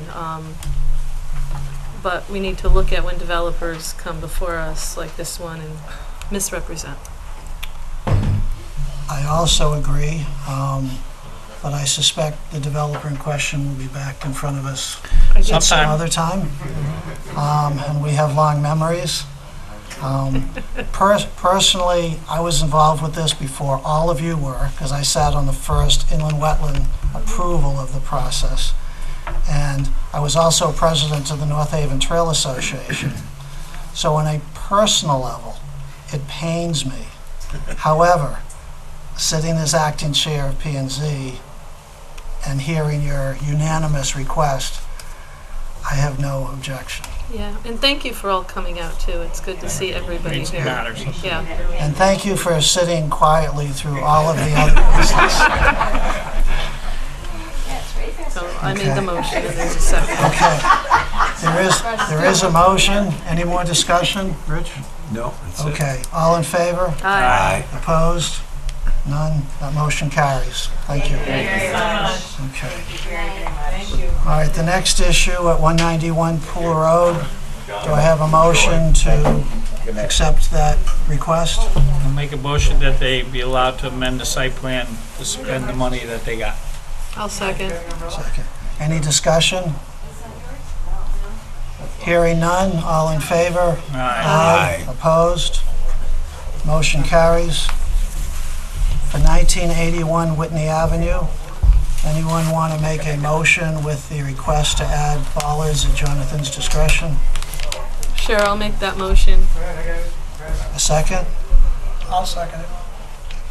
Any more discussion? All in favor? Aye. Opposed? No, that motion carries. There's a request, well, let's do the change of use and we'll go back to the extension. For 369 Washington Avenue, the dog groomer, can I have a motion to approve that? I'll make a motion to approve the dog groomer. Second? I'll second it. All in favor? Aye. Aye. Okay, carries. There's an extension for 191 Pool Road, which I guess goes along with the thing that we just approved. So, It does. but we probably need a separate vote on that, right? You do. Okay. Can I get a motion to approve that extension? Sure, I'll make that motion. Second? I'll second it. All in favor? Aye. Aye. Opposed? None? There's no bonds, no correspondence. Anyone like to make a motion to approve the minutes? I'll make a motion to approve the minutes of our August meeting. Second? I'll second it. All in favor? Aye. Opposed? None? Thank you very much, everybody. Can I have a motion to adjourn? Just 1 second before we adjourn. I just want to put it on record. I wanted to say something, which Well, might since interject you. since you're the chair, go first. Well, you had a question, a legitimate question about why we were scheduled on Yes, the Jewish holiday. yes. I checked with the land use administrator, and before he set that date, he checked with the local synagogue, and they said it was perfectly okay to schedule a municipal meeting on this evening. I have a consultant that I use each year, and we go to every single meeting, she and I, and she informs me as to the exact priority and the exact timing of each one, and I inform her as to the precise hour of the meeting, and she approves that time. So I do every year. We have I to. wasn't There's no That's choice. You okay. have to do that. Okay, it just, all right, all I'm right. sorry, I didn't mean to interrupt you. I can okay. tell you later who that is. That's okay. No, I just have one really quick thing. I just want to put on record that we did request that we get the Quinnipiac report about who's living in North Haven, and I would very much like to have that by the October meeting. So I did request from ZEO. Did you speak with Laura? I did, but I'm being told that perhaps we can't get it by the October meeting, and I would like to stress we would like it by the October meeting. Thank you. I would like it by the October meeting, the student report for Quinnipiac students in North Haven. Thank you. Okay, did we adjourn? No. Okay. Get a motion. Can I have a motion to adjourn? Motion to adjourn. Second. I'll second. All in favor? Aye. Thank See, now if the you. brewery was here, we could go there.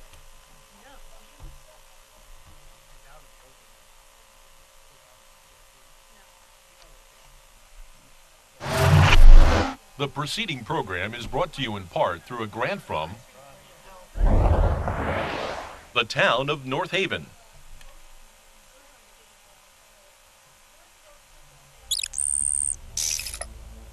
Watch town meetings or other videos on demand at nhtv.com.